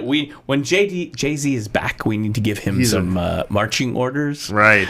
Like scores. Right. So here's my relationship with hockey. Okay. I think it's pretty cool. Yeah. And I like it. Yeah. I just have never gotten into it as a fan. And we had the Winterhawks here, and there would always be friends going, "Hey, you like those Winterhawks? You want to go to the Winterhawk game?" And so I'm like, yeah, I want to go. Or let's go, let's do a team offsite or something. They're like, okay. And then something doesn't happen, and I get no Winterhawks. But I'm like, I dig it. Yeah. There's nothing. It's not like golf. No. I hate golf. Which we discussed. But NHL, yes, or the thing. I can watch. I can watch the. Oh, me too. Those. It's all right. But I think at least here in Oregon, it's. I saw the great one. Right, back Gretzky, in the day. You bet. Gretzky, the Olympics, all of that, right? Oh, sure. Gretzky, Mario Lemieux. Yeah. So I remember those. Yeah. I watched those. Team USA. Yeah. So. Oh yeah. But I think the problem here in NHL and hockey in Oregon and stuff is just geography, right? The West Coast, even though the LA Kings and that, but it has just never been a real hockey. Even though the Winterhawks draw good, it's just never been a real huge thing. The thing about the Winterhawks was they were more and it was a cheap date. It was like a sport that you can go because trying to get in the Blazers tickets, Timbers now, so it was like, hey, this is a sporting event. You can go, you can enjoy it. You don't have to take out a loan to go see a dang game, right? Which is kind of what fortunately for the Timbers, unfortunately for the what were they called? They used to be the Mavericks, then they were the Beavers. Oh, yeah. And then the Pilots. And then also our the Buckaroos for a bit. Our minor league baseball team. And that used to be a cheap date. We went to a few of those once. Me too. But baseball's, I don't totally hate it. like golf. Yeah. All those people who like golf out there are gonna be like, oh, friends, I know. And Golf, I'm gonna be golf like, no, is a dude. game. It's fun when you're playing, and it's like watching paint dry when you're watching. Golf. Golf. Funny men in plaid pants. Is golf. Well, okay, I like Jack Nicklaus. I like the Arnie Palmer. I like those old, Sure. weird, funny pants dudes. But see, when they stopped wearing the funny plaid pants, Yeah, that's when it took and the an silly over. hats? Yeah. like, golf is like Scottish, right? Scottish. If you're wearing a Aye. kilt and the thing and all of that, okay. Yes. I might get into some golf, but whatever. One of my But favorite. golf is a way to ruin a nice walk. Oh yeah. But the fun thing about golf is, to me, the most funny thing is, of course, WKRP, when Les Nessman, instead of calling him Chi-Chi Rodriguez. It's just Chichi Rodriguez. yeah. It's like Chi-Chi Rodriguez, and that just cracks me up. But now he had you a cool name, dude. Fuzzy Zeller, Now, oh yeah. Lee Trevino, Lee Trevino. and of course, Arnold Palmer, Which is weird. When I played golf, yes. back when I tried to play golf with friends, and people were like, actually, I was a good putter. A very good putter. I was Yeah? good on the green. Yep. Yeah. Not me. And mid game, sucked. I sucked at the driving range. Oh, That's I was where a good sucked. driver, yeah. No, see, so we could play golf. It's like Yeah. you drive, Yeah. I'll do the short game, the mid game, and getting on the green and doing the putting. Yeah. We could then be Doc Jason. We could do it. We could. What That sounds like Godzilla, Doc Jason. I know. Doc Jason, I wonder what he wants. You're like, and then it's my stomach is like, No, I got the plan right here. Ooh. This might work. yes. So we get those three-legged pants and all that Ooh. stuff. Put it, and of course they'll have to be plaid. Yeah. And some Scottish. We'll say we're from Scotland. Knickers. We get knickers like the old school And we'll knickers. just say we're conjoined twins, Ooh. and they have to let us in because They have to. You can't deny. discriminate. You can't discriminate. Yeah. We'll be conjoined twins. So you take the drive. Oh, yeah. And then I'll take the mid game and the green. Think of how much a hit we would be with the babes at the 19th hole. Be awesome. Yeah. We're like sipping our Do they have appletinis babes at afterwards. the- Oh, I'm sure they do. I'm sure Muffy and... They still have that in the bicycle races, which, by the way, we got to talk about bicycle races at some point too, and the Indy 500 and all that. I mean, Yeah. it's still kind of sexist, right? The guy wins, and the ladies like plant. Yeah. And you're kind of like, 2017. Surprised people aren't all over that, like, hey, what's that, I do like this, though. Yeah, But anyway, I have fond memories, right? so but okay. Oh, no, I Either was just going to fond say... memories or back yeah. to the NHL. Oh, I was going to say fond memories of Eastmoreland Golf Course at night. Yeah. They open up the upstairs deck, and I've I'd been sit there. up there Yeah. and do hit the driving thing. And the fun thing was those guys that get in the little carts, the little cage carts, and they're getting the balls out in the field. You aim for them and stuff. What do they call them? The sergeant or whatever? Yeah, I don't know. love that. We would aim right at their cart and bing them off there and stuff. And the poor guy Well, would they'd have he'd be shaking his fist at us. You guys, what are you doing? And we're like, Well, they You have the cart and with the drinks, and I don't know. I just, Hey, you know what my favorite golf game of all time on the screen it was? yeah. I got a funny story for you. The golf game that James Bond plays with Goldfinger. Isn't it Goldfinger? I believe so. Doesn't he have a golf game with Goldfinger? Yeah, I believe so. I think That's my favorite golf game. Yeah. Oh, let's get here, and Bond is wearing the Scottish pants, and good here. And Gert Froh, who plays a big fat German. Yeah. Well, Mr. Bond, let's put some money on it. Well, I think I will. Yes. Goldfinger. If that's your real name. That looks like a good drive. Where's the lady with the cart? I'll take my martini, shaken, not stirred. Ooh, that's good. Yeah, that's I a like good- that. That's a great, Goldfinger. Goldfinger and James Bond square off. Yeah, we're gonna on do the green. we're gonna do the conjoined twins thing. We're gonna roll in there and we're gonna. That's what I think. I mean, I think that's kind of a Goldfinger-ish golf move on our part. Yeah. Like, we'd be walking around, and of course we'd be conjoined twins. Yeah. We would be winning the golf thing. Yep. Then we'd decide to do money laundering, and you and I might just go, hey, we should maybe break into Fort Knox and be super criminals. And then here comes, I'm James Bond. Hello, Doc Jason. Right. You're very odd criminal, super criminals. I don't usually do conjoined twins. Yeah, and as we're exiting the scene, you know, James Bond's trying to get us, but we're fleeing, and we're doing a good job of it. I'm going to look back, and I'm going to look back at him and say, yeah, 007, try 00, screw you. Do you know why that golf game between Bond and Goldfinger is so good? Because the caddy is Odd Job. Remember that? Oh, yeah. Go get the ball. Yeah, there was some fixing going on with that one. Anyway, so Jay-Z could be our caddy. He's our Odd Job, dude. No, Odd Job was this giant Samoan. He was literally a wrestler, professional wrestling guy. I read all about this actor. So we take him to buffet a few times. He was like he wasn't Andre the Giant, but he was like this Andre the Giant kind of character. It turned out people loved him. You know, it's the typical big wrestling. Yeah. Oh, dude. And then it's like people would meet him in real life and they'd be like, "Oh man, we love you, man. You're so fun." It's like, "Oh, I love what I do. I'm the big guy. I'm the bad guy." And James Bond and I. Well, we can fatten Jason up. Get to fight each other. But anyway, I was just gonna say what I remember of golf at Eastmoreland. Is I would always just run around and pick up the ball and go, "Hey, is Lee Trevino around here? I've got his ball. Lee Trevino."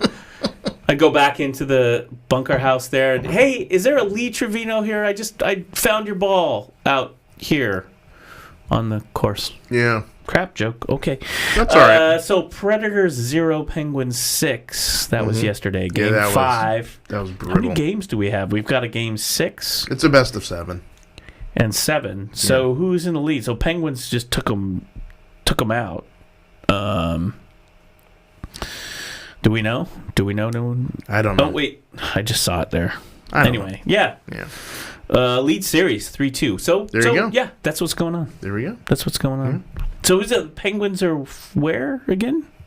Pittsburgh Penguins. And the Predators? Nashville. Ooh, okay. Yeah, you said that earlier. Nashville. Nashville. Nashville has a hockey team. They do. I mean, Nashville is a urban center. I get that, but I just imagine Nashville's, about 10 years ago, the NFL started really expanding, and there's a lot of teams. NHL. Yeah.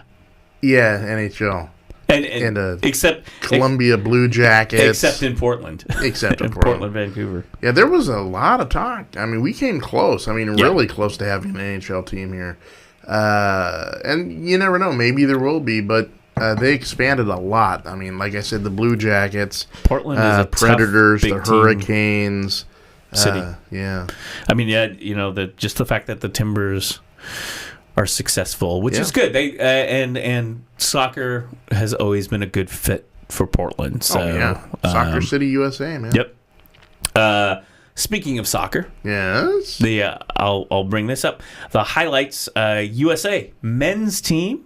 Yes, they took care of Trinidad and Tobago. I was worried about the other that. Day. Yeah, I like Trinidad, but Tobago, he's kind of sly. He's shady. I think it was Trinidad and Tobago. He's pretty sure. He's shady. I thought they were doing Venezuela, but so they're moving up. I saw the highlights. Yes, we got a huge U.S. men's team qualifier for the World Cup this Sunday. It is Mexico versus the United States in Mexico City. What a game! What a game! Yeah, so that's going to be one of your big soccer highlights. Yeah. Now there's the Timber guy, right? Yeah. So what it was is this Pulisic guy. It was Trinidad and Tobago. He got the big scores. Christian Pulisic, he's like on Dortmund over there in Germany. Young dude. Got the goals.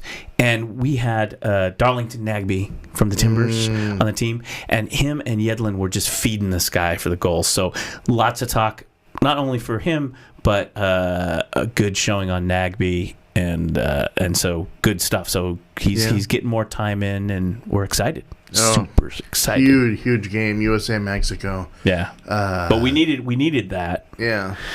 So good stuff. There's some good highlights there. Nice goals. Yeah. I don't know what the standings are, but I know that moved us up because there was a tie. But you'll find out. You'll find out. Mexico. That's going to be huge. It's going to be huge. But we're going into it. Yeah. Pretty well. Yeah. So we're going to keep an eye on the women's team. I think no, there was some news on that. I should follow that better. But we're dudes, and we're pretty bad about that. You know the other sport we haven't been talking about? Who dat? How about the tennis?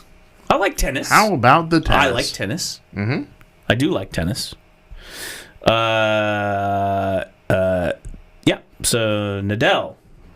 Nadal wins the first set of the semifinal against Team. Mm-hmm. So that's the French Open. It's going on right now. So I haven't been on top of that, but nice. But tennis. Right. Yeah. There you go. What else we got? Well, I'm gonna wrap it up. I'm just looking here at the sports news. Yes, first round. This broke today, and it's sad to hear. First round NBA draft prospect. Right, I believe he is from France. Jonathan Jean.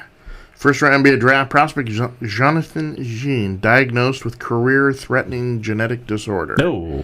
Jean Jean is a 7'2" center from the Caribbean island of Guadeloupe who played a bit in the French league and was expected by some to be a first-round pick in the NBA draft. They had him going through the mock drafts at Brooklyn at 22nd. And or the Raptors at 23rd, but he may not have a shot at NBA career. His agent told the press that he has been diagnosed with Marfan syndrome. Marfan is a genetic disorder affecting the body's connective tissue. Yeah, that's sounds like can be a kind of maybe a big guy problem. Yeah, evidently this has been seen before. In 2014, would-be first-round pick Isaiah Austin was also diagnosed with Marfan syndrome, which prevented him from being selected, although he was later cleared by a doctor and signed by a European team. I mean, this poor kid, he's worked his butt off. Yeah. By all accounts, he's a character player, nice guy, great guy, hungry dude, and to be sidelined it is just a killer. Yep. You know. That's too bad. It's a sad story. Hopefully, though, with the way therapies are nowadays, they can get him cleared in at least a year or two, and maybe he can be able to salvage something out of this and come back from it. Yeah, we've got that. I had something saved, but I can't pull it up right now. There's science news. There's genetic therapy that they've been working on that's kind of a miracle therapy, although there's been some unintended consequences. Yeah. I'm trying to remember, CRISPR, what is it called? Something like that. It's basically a therapy that goes in, snippy, rearranges your genes. Gotcha. But the story there is that they were starting to look at it for, targeted genetic therapy versus, but also as a result, we snipped away and did some rearranging of some other genes too. Gotcha. And it's like, what's the unintended consequences of that? So it's brand new stuff. Yeah, I get very leery about hearing stuff when people mess around with genetic stuff because it's junk DNA. We're finding now that there is no junk DNA. That everything has a but think about it. It's going to be like in a few years. It's like, I had this kind of disease. I went in and got the therapy, and now I'm an X-Men. Right? I've got powers. Or you're like, wow, cool. Or the dark side of that, though, is like they're going to be creating, racial supermen. Oh, you had to go there. Well, no. But the cool thing in is, the 40s. Is if there's racial supermen, we got the mutants to save us. This is not the time. The X-Men. This is not the time. So many bad things that are going on right here in Portland right now. Right here in Portland. Do you got any more sports? Because I got some science stuff, some really cool science stuff. Let's do some science stuff. I mean, everything today is pretty much Game 4. So, yeah. And that Mexico. And the big match and the between Timbers probably have a match coming up too. Yeah. But I was super excited for Nagby. Yeah. Super excited. That was great because he earned getting on that team, and he's now earning his keep on there. And people are like, "Yep, we're liking it." And if you saw the plays, no, he didn't score. Actually, Bruce Arena, the coach, national team coach, he said, "I keep telling Nagby, it's like get a little selfish, get on in there and."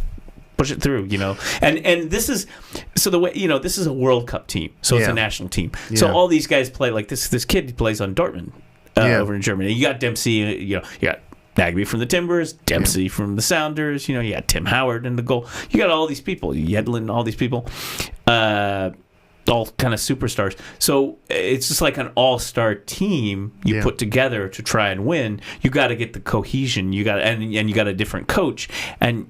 It's like, okay, we got to get you all to play together as opposed to, hey, I'm over here in the Timbers playing with my team. Well, so it's hard. And also, though, it's really cool to see a guy in MLS, especially a guy from the Timbers, I mean, hold his own at because, MLS. Like I said, he deserved it. Yeah, and MLS, though, as far as the local reputations are. I mean, they're trying to get street cred. We are just as good as now. Yeah, well, and I like that. I like that. Yeah, we got some great folks. Yeah. But it is interesting. Like this Pulisic, say his name Pulisic. Pulisic. This guy. I mean, he's not even playing in the U.S. He's over in Europe, right? So some of the you had. Tim Howard who's now playing in the U.S., I believe. But you have some of the best that come out of the U.S. They'll go to the better league, maybe Premier League or La Liga. That's where the money is, man. Or in that case, it would be the Bundesliga. Bundesliga. So yeah, you will play in the. But you're right. But we should have a lot of MLS in there too. It was last World Cup. There was a big controversy about that between Coach Klinsmann, who is not coach anymore, and the MLS, where he was kind of a little bitchy about that, about the level of skills of players, MLS versus American players that are over. Playing in Europe and places like that, and I believe his commentary, his ideas were that hey, if you're that big of a star, you need to go get over in the big leagues, like maybe Premier League, Germany, those leagues to really develop it.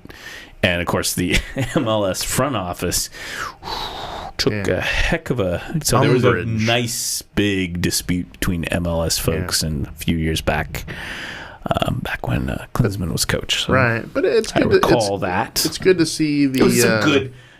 As sports, you need good story drama. So otherwise, it's just a game, ball, puck. So, anyway, how about some tech news? Before we take this thing. Well, home. I got science news. Science news. The only tech news I saw is actually we missed the app. I think we were doing the show. Apple had their Apple thing. Oh yes, yeah. I don't know. Apple. Yeah, what's going on? I don't know. Well, they came out with their own Siri speaker thing, the Amazon Echo. Which reminds me of something. Hi, Doc. Would you like pudding? And that's what was. No, I wouldn't. No, I wouldn't mind some pudding. Can you make me some butterscotch pudding, Siri? No, I don't have thumbs. Have your pudding. Unless you eat your meat. Unless you eat your meat. Right. Yeah. Hey, yeah. Thanks, Roger Waters. That's not much of a vegan message for me. No. Well, let's change it, okay? You can't have your pudding unless you eat your tofu. Ooh, I like. Ooh, yeah. Anyway, so they had a thing, and that's predictable. I haven't looked at the products. I mean, a lot of them. I think they released a computer, but a lot of us are like, this really good computer several years ago, MacBooks and stuff. I think they got a new MacBook, but brand new, yeah. So I don't know. I haven't looked into it. But Apple CEO Tim Cook to attend White House for Kushner-led tech summit. Huh. exactly. So that's a headline today. Yeah. He's going to visit the White House. Now, how did this work out? Oh, the climate change deal. Oh, yeah. With Trump administration. Yeah. I believe, was it Elon Musk? Mm-hmm. And there was at least someone else that said, they had that original when Trump came in, they had that tech summit that Kushner put together. Yeah, it was all of them. It was Apple CEO, Intel CEO, Musk, Elon Musk. I think it was the Apple CEO. I think it was Musk and the Apple guy that said that they were walking. Yeah. So I don't know. I know Musk famously said no. And, if you look at like Tesla and the solar panels, Solar City and all that, I mean, that's where he's playing. But this is definitely a fossil fuel administration, folks. Okay. Saudi Arabia. We've gone back into Rex, is it? Rex Tillerson? Rex Tillerson. What a name. Rex Tillerson. And now in this corner, Rex Tillerson. Yeah, ex-CEO of And in the blue corner, Elon Musk. Ding, ding, ding, ding, ding, ding. Oh. Solar panels. Ladies and gentlemen. Fuel. Solar panels. Fracking. Let's get ready to run. Anyway. Yeah. Blah, blah, blah, blah, blah. So, a couple really cool things. Stunning fossil reveals prehistoric baby bird caught in amber. Amber hunters in Burma, apparently that's where they get Burma, dug up a remarkably complete bird hatching that dates to the time of the dinosaurs. How old was this thing? 100 million year old bird. Wow. Because that's what happens. They fall into the. It's like in the amber, sap. Right? The mosquitoes in the and it turns into jade, and then jade, amber. No, I mean, it's amber. It's sap. It's the sap from whatever the flora was at the time. 100 million years ago, and like insects and things that happens all the time. They get into the sap, then the sap hardens, and it's a natural. Preserve. And so they found this bird. It was a little kind of hatchling. It wasn't that old. 100 million, right? 100 million. So it's like the oldest intact. So it's not really a fossil. Is there a picture of this? I mean, do they know? Do they know what it looks like? Because that is amazing. There's an illustration of it here. Yeah, here it is right here. I can pull it up. We have the technology. Here it is right here. So this is kind of what it looks like. I mean, it's 99 million year old, give or take a million, I don't know. Can you click on the photo itself and try to enlarge it? Look this good at 100 million years you do. Right. Yeah, kind of there. So there it is. That's kind of a claw. You see a claw there. Yeah. And this is one of those, I'm trying to see, here's a kind of a representation. Oh, look at him. Of it. I mean, that's a computer generated thing, but that's kind of what it would look like. And it has those Italians. So this is an old bird, right? And like that is one old when bird. Birds were and dinosaurs. Yeah. So the claws are kind of off the wings, and it had teeth. Yeah. So these birds had a beak, but they had teeth. That's teeth awesome. with the beak. So I thought that was interesting. What was interesting about it is you're like, oh, this is great. They can look at all the structure, learn so much. I mean, when you're looking at like a bone or two and you can learn everything about that, this is huge. The only thing is, you think, God, could you get a little DNA off that thing? Because that would unlock a lot of things. Yeah. At that old, the entire body structure has turned to carbon. Right. So they're like, no, DNA is not going to be there. It's like it is turned to carbon. But I thought 100 million years. 100 million years. Million. It reminds me of the, remember like in Siberia or something like that, they dug up a completely intact woolly mammoth? Mm-hmm. Yes. And those are... Whatever happened to that dude? Did they ever take DNA out of that? Oh, yeah. Yeah. I mean, that's the thing. They get those mammoths and all of that, and they're usually frozen. And, and mammoths have been around, I mean, relatively in the... Big hairy elephants. Yeah. I mean, they've been around. They weren't, this is not 100 million years ago. But at least a couple 100,000. Yeah. But there's even human news. Oh. Yeah. This week in human news. New human findings. Here's one. Ancient fossils from Morocco mess up modern human origins. What? And I thought it was just me. I thought I was the one just messing up modern. It's like, folks, if you thought that you were the missing link, you're not. well, this is another weird link. Yeah. Suggesting that we don't know what the heck is going on. So this was found in Morocco, and here's the skull. And here's the thing about the skull. If you look at the facial features, the front of the skull, like with the jaw and the teeth and the eyes, there's a bit of a brow there. Yeah. That's very modern human. That is. Right? If you look at Neanderthals, or you look at Homo habilis, this Homo and that. erectus. Yeah. They've kind of got teeth jutting out a little more ape-like, but this facial features are like Homo sapiens. But the brain cavity is more like ancient humans. Yeah. More like a Neanderthal or something else. So they're trying to figure out, and this was found in Morocco, they're trying to figure out how does this guy fit in with everything else. And the other thing is, it tells us is they believe, and this is science, okay, but there's still a lot of science. Well, they publish a paper and they go, this is what we think, and it's credible, but then people have to hash it out, and maybe there's something different. But they're looking at this thing at about 300,000 years old.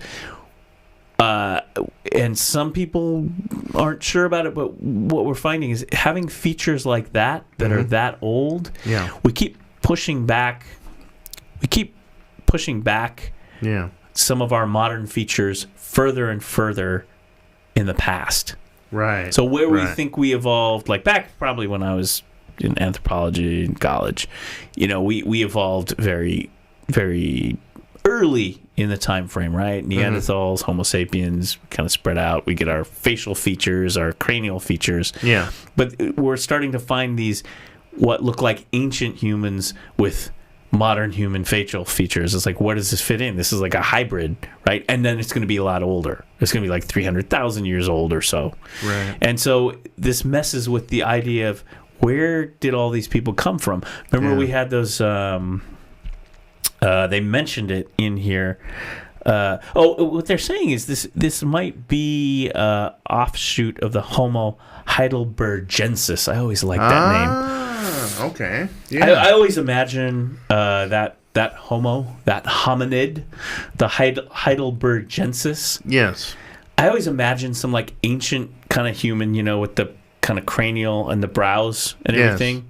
Yeah. Wearing like lederhosen and with a stein. Hello, I'm Homo heidelbergensis. Right. Someday in the future, we will be drinking a lot of beer together. Hanging out on the Rhine, Because it's Heidelberg, it's kind of the area that they... Right. I think they named him after where they found it. But, here, what I want to show you is the specimen itself, which is damn good. So look at that. This is like a jawbone that they found, and it's entirely intact. They found other bones too. Yeah. But that jawbone, I don't know if you can see it so well. That jawbone is entirely intact. Yeah. And that looks like pretty much a modern human. Very close. Yeah. Lower jaw. Yeah. I was looking at this thinking, this archaeology and this anthropology stuff's kind of gross. Looking at people's remains. Right. But you got to do it. So there's questions about how they fit in, and these scientists, Discovery, have submitted that these are some sort of early form of maybe Homo sapiens. Sure. There are others who are saying, no, maybe it's an offshoot of some of the other folks that are around there. Right. But what we're finding is more samples of different kinds of folks around that time period. Yeah. So early in... early. This is fairly recent in the archaeological. Forget it. You know what I'm talking about. You got it. Yep. Geologic time.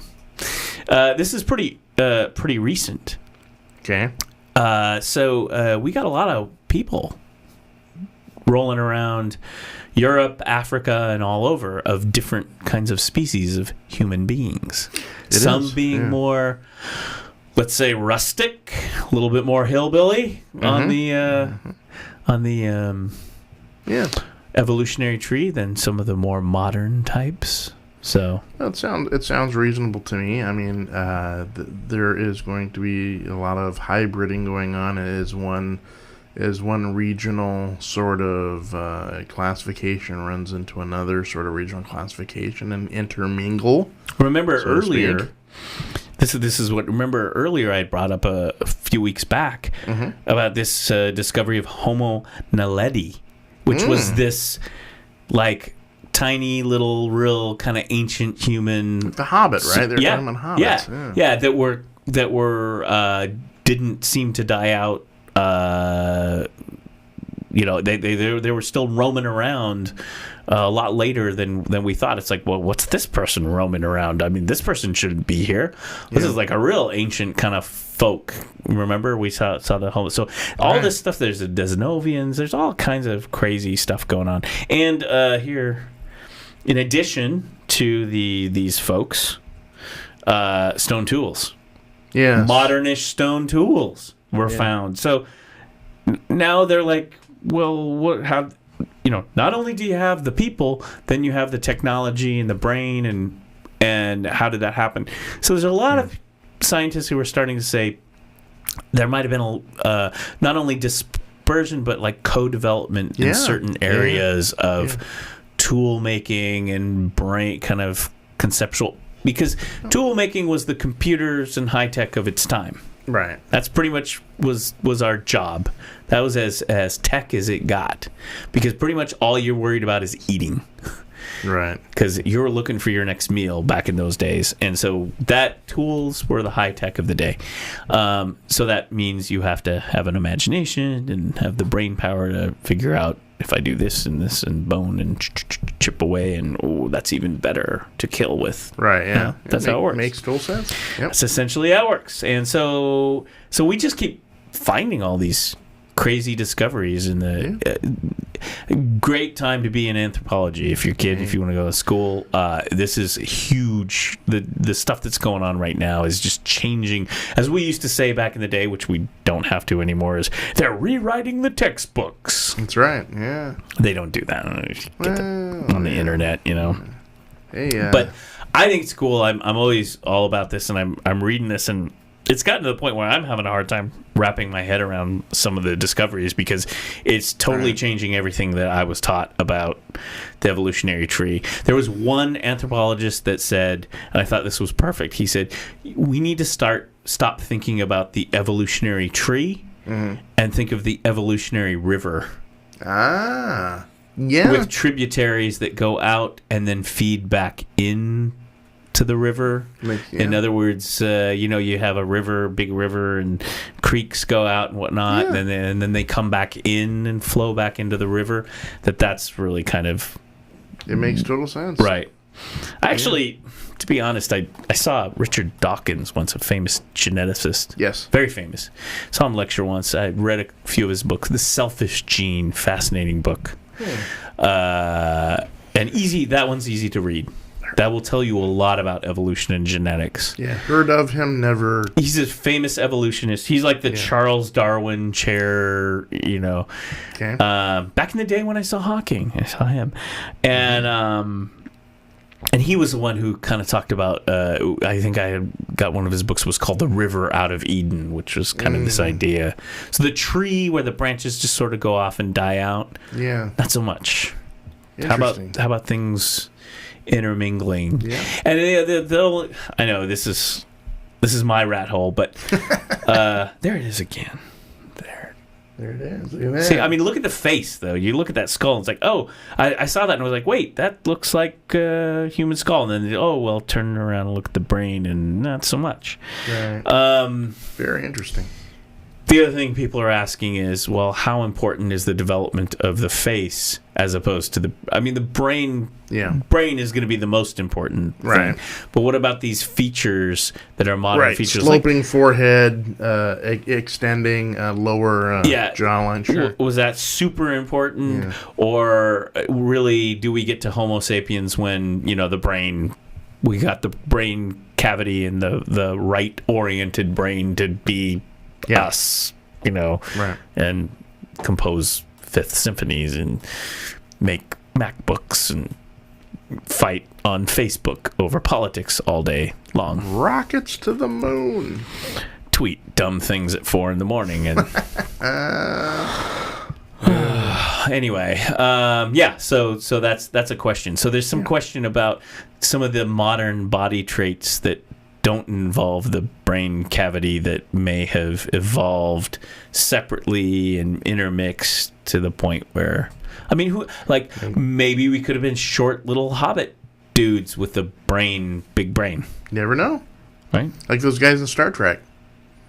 The real big, the smaller dudes with the long, huge heads. Oh, yeah. And they wear those blue kind of smocks. That's something else about the future I'm very disappointed with.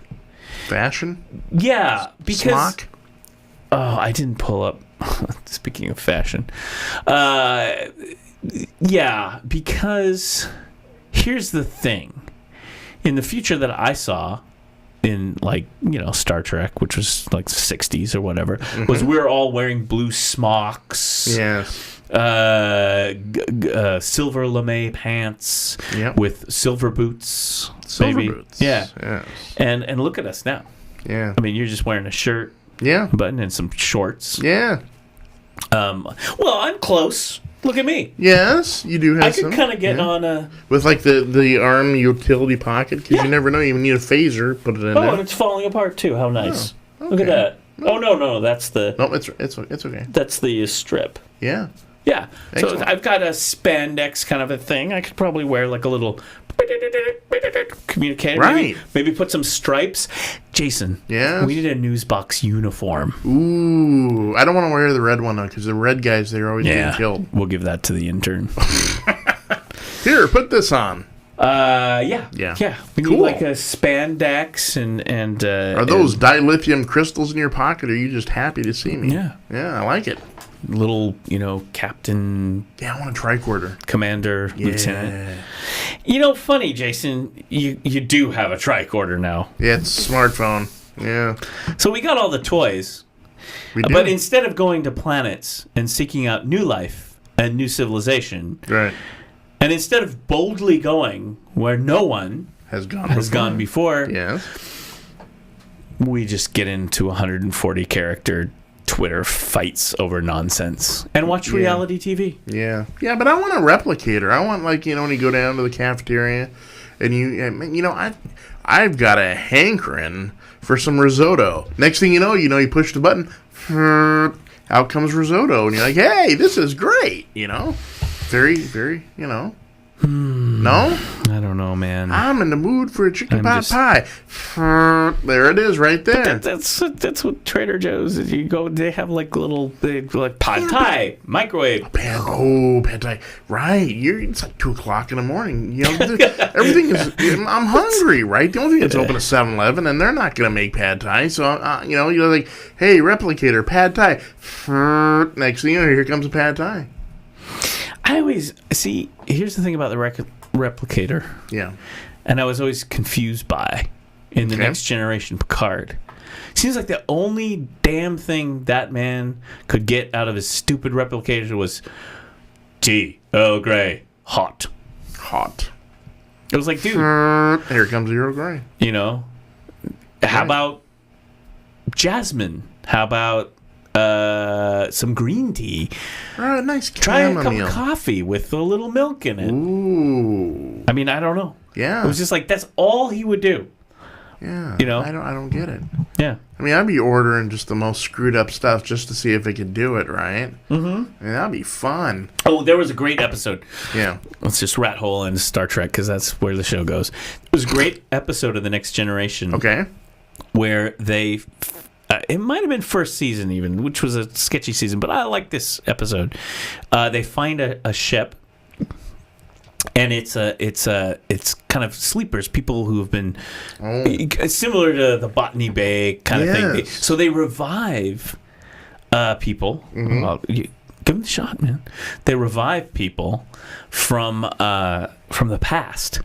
Like something like from the 90s or whatever, you know. Guys, 90s, they're like wearing flannel and grunge? Kind of, well, see... Teenage angst? Okay, no, see, the thing is the Next Generation was done in basically the 80s. Yeah. So it was kind of predates the grunge a little bit. I want to say the 90s or the early 2000s. So they're kind of rock guys. They're kind of speculating early, speculating something that's near-term future. So it's like the past. I can't remember exactly, but let's say 10 or 20 some odd handful of years from the 80s when the Next Generation, the late 80s when it was done. Yeah. So they revived these people. One guy is like a country singer, and they all were, I don't know if they were dying or whatever. You know, it's one of those things, right? Like sleeper. And so they revive, and I think they cure someone's stuff, you know. Maybe Data does it. I can't remember. But anyway, so they got these people running around from the past, from our American past. One guy's an investment guy, and he's like railing on Picard, I need to get back and get my investments. I'm going to be a hugely rich man. Yeah, he's the Trump guy. And Picard's trying to explain to him, we don't do money here anymore. We don't, capitalism. No. And he's like, what? I'm in a nightmare. And there's a country singer, Nashville guy who teaches Data how to play like some music or something like that. Yeah. And that guy, hard living musician. Yeah. And so he's like roaming the ship looking for booze. And they give him some booze out of the replicator, and he drinks the bourbon and he goes, son, this is not the bourbon. It's like, well, it's to replicate exactly a Kentucky bourbon. But what it just doesn't tell you. It's like, well, it is synthahol, which does not have the effects of alcohol. And he's like, son, we gotta get some. I don't know. Maybe they get some Saurian brandy or whatever the hell it is that they do. But hey, boy, you ever heard of Jack Daniels? Yeah. One thing they always do in the Star Trek in the future is they're all still drinking. Are they? Good. Good. Boy, well, to get through this future. Yeah, I want a replicator, dude. I want one of those. You have one. Are you? Yeah. I mean, you can go on your pad to like Amazon, and there's other ones like Postmates or whatever, and click, clicky, click, enter. A little later. No, there's your replicated food right there. I just want the instant gratification, I want Swedish meatballs. There it is. Speaking of which, the gig economy, there was some really fun news about Uber. It can't get any better. Yeah, they just fired one of their big top guys for... I don't know. It's horrible. Shady? It involves a passenger... who horribly in India. Yeah, she was raped by her Uber driver in India. Jeez. And then Uber got the medical report, as they shouldn't have, and so they fired this jackass. Yeah. Thank you. Goodbye. Yeah. Travis, there, the CEO, they have a memo from 2013. A party is like, what's the company policy on having sex? Just make sure everyone's on board with it. I mean, screw this company. Screw Uber. I mean, I'm sorry. This is what's wrong with our country. This rabid kind of dog eat dog BS, as you see it in the government. So, oh man, I'm on my nice little. Oh, that reminds me, real quick. We gotta make it feel good. Yeah, that reminds me though, ladies and gentlemen, this hour of Coffee with Curmudgeons is sponsored by Uber. Oh God, no. No, never. No? Never. Oh. From day one, I knew that was bad stuff. Day one, no. And you know what they did? Yeah. They got, what was it, Poloff? Who's the guy from the Obama guys? He worked for them, and he's the guy who came in even to Portland to, you gotta let Uber in. You gotta let Uber in, It's like, this is a bad company. Lyft was like, we'll go in when the city council approves it. Portland, oh yeah, well, we'll just roll over. Yeah. I mean, I know people who drive cabs and stuff. They're good people. Yeah. I mean, I don't care. I mean, what you think about cabs or Uber, but there's some bad stuff. Look at the history. I mean, Uber is an example of the bro economy. I mean, the CEO, the top. This is the bro economy. If you support that, you support the bros. Bro economy. And you know what? Yeah. That shouldn't be happening. It's disgusting. Yeah. Yeah. And I don't have to tell you all the reasons why. Right. Anyway. Right. Yeah, so that happened. So look that up. Schadenfreude. And boy, you just keep going. I mean, the drivers are now pissed at the company too. Right. So there's some shady stuff. I mean, I going on. appreciated their competitor Lyft when it was controversial and Uber was illegally driving, and they had the app. They were being investigated for the app that kept them avoiding the authorities. I mean, this is how this works. You just work around the rules. The rules don't apply to me. It's fine. Right. No, it's not fine. No. But if you're privileged, you get away with it. If you're not, you don't. That's how that works. But Lyft, I remember they were like on their social and they were like, no, we'll wait. I mean, I'm not saying they did or not. But, LYFT. oh boy, how curmudgeonly! I mean, it's just there's the news is kind of a downer in a way, or just boring downer. Yeah, it's. I mean, yesterday was such a huge news day that I think everyone is taking like a slight, deep breath after. Well, I guess we're all just getting ready for the. I guess we're just getting ready for the big game tonight. Right. There's a lot of local news that's not too happy. No. Wonder Woman's still kicking butt. I really gotta go out and see that one. I still haven't seen the Alien one. Me either. But it sounds to me like probably the Wonder Woman one would be the summer movie. The Alien one kind of maybe came and went. I don't know. Yeah, I don't know. Yeah, it's not in the news, but Wonder Woman is in the news. Yeah, she's kicking butt. Good. And there's some more of those superhero things. I think we talked about it. Right. But that's good. Gotta go see that one. I don't know. What do you got? What else you got? We can play the video again, but I guess if you missed it, I'll post it. The Comey McCain. Yeah.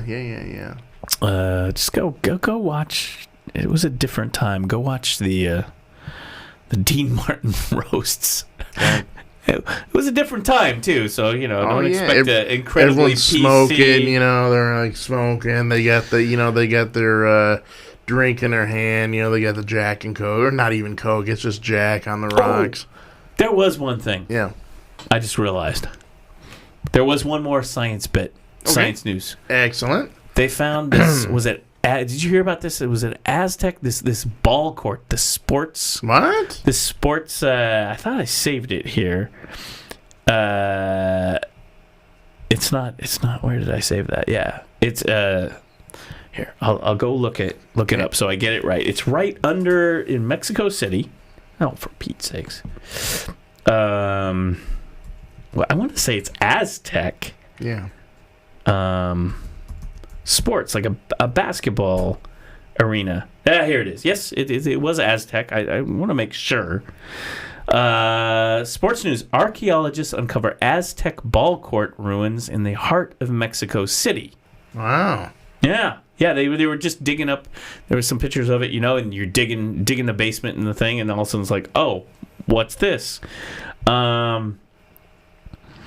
So they would play sports. Like, I guess, what were they playing? In a nondescript side street behind a Roman Catholic cathedral near the Zocalo Plaza is where they found this thing, just kind of in the ground. A massive circular temple which was dedicated to Aztecian wind god Ehecatl. I can't say it. Ehecatl. It's like I can't say it, as well as a smaller ritual ball court, which was confirmed accounts of the first Spanish chronicles to visit the Aztec imperial capital. So this was a ball court. How old was this? The temple was said to be built during the 1486-1582 reign of the Aztec emperor Ahuizotl, predecessor of Montezuma. Who conquistador Hernan Cortez overthrew during the 1521 Spanish conquest of Mexico. You all remember this, right? Off the top of your heads. I hope so, right? Oh, yeah. Because you know your history. No, you know of course. Yeah, that's all good. New World history. So, yeah. So they found this court. But the story there is they played ball in there. So like it's like the Warriors and the Cavaliers. And they'd have the Warriors and Cavaliers down there playing ball. They found 32 severed male neck vertebrae. Wow. When you lose the game, Get beheaded? Is that what's going on? you lose your head. Guess so. So it would be as if that LeBron might want to win tonight. Right. Thank God it's... That's like Running Man, right? Yeah. If you lose, Yeah. So that was the deal. Is it's a cool court, ladies and gentlemen, welcome to Win or Die. But you don't want to lose. You don't want to lose because then I guess you're a sacrifice or something. I don't know, or maybe you won in I don't know. It literally is. You bet your life. Yeah. Yeah. I think it sucks when you're the chosen one and they bump you off. I mean that's a crappy day all around. It's like you are chosen. You are the winner. You are chosen. You are God's child. So now we're going to kill you. Sacrifice. Right. Hey! Hey, wait a minute. You just won the lottery. What did I win? What did I win? Wonderful. You get to die on an altar. Sweet. Name of this episode is going to be Aztec Sacrifice B-Ball. Excellent. Yeah. Excellent. All right. Everybody, be careful out there. You got it. Have a good weekend. Final parting thoughts? Yeah, have a good weekend. Folks, chill out. Take it easy. Be kind to each other. And we will see you. Please be kind to each other. We'll see you again on Monday. See you later, everybody.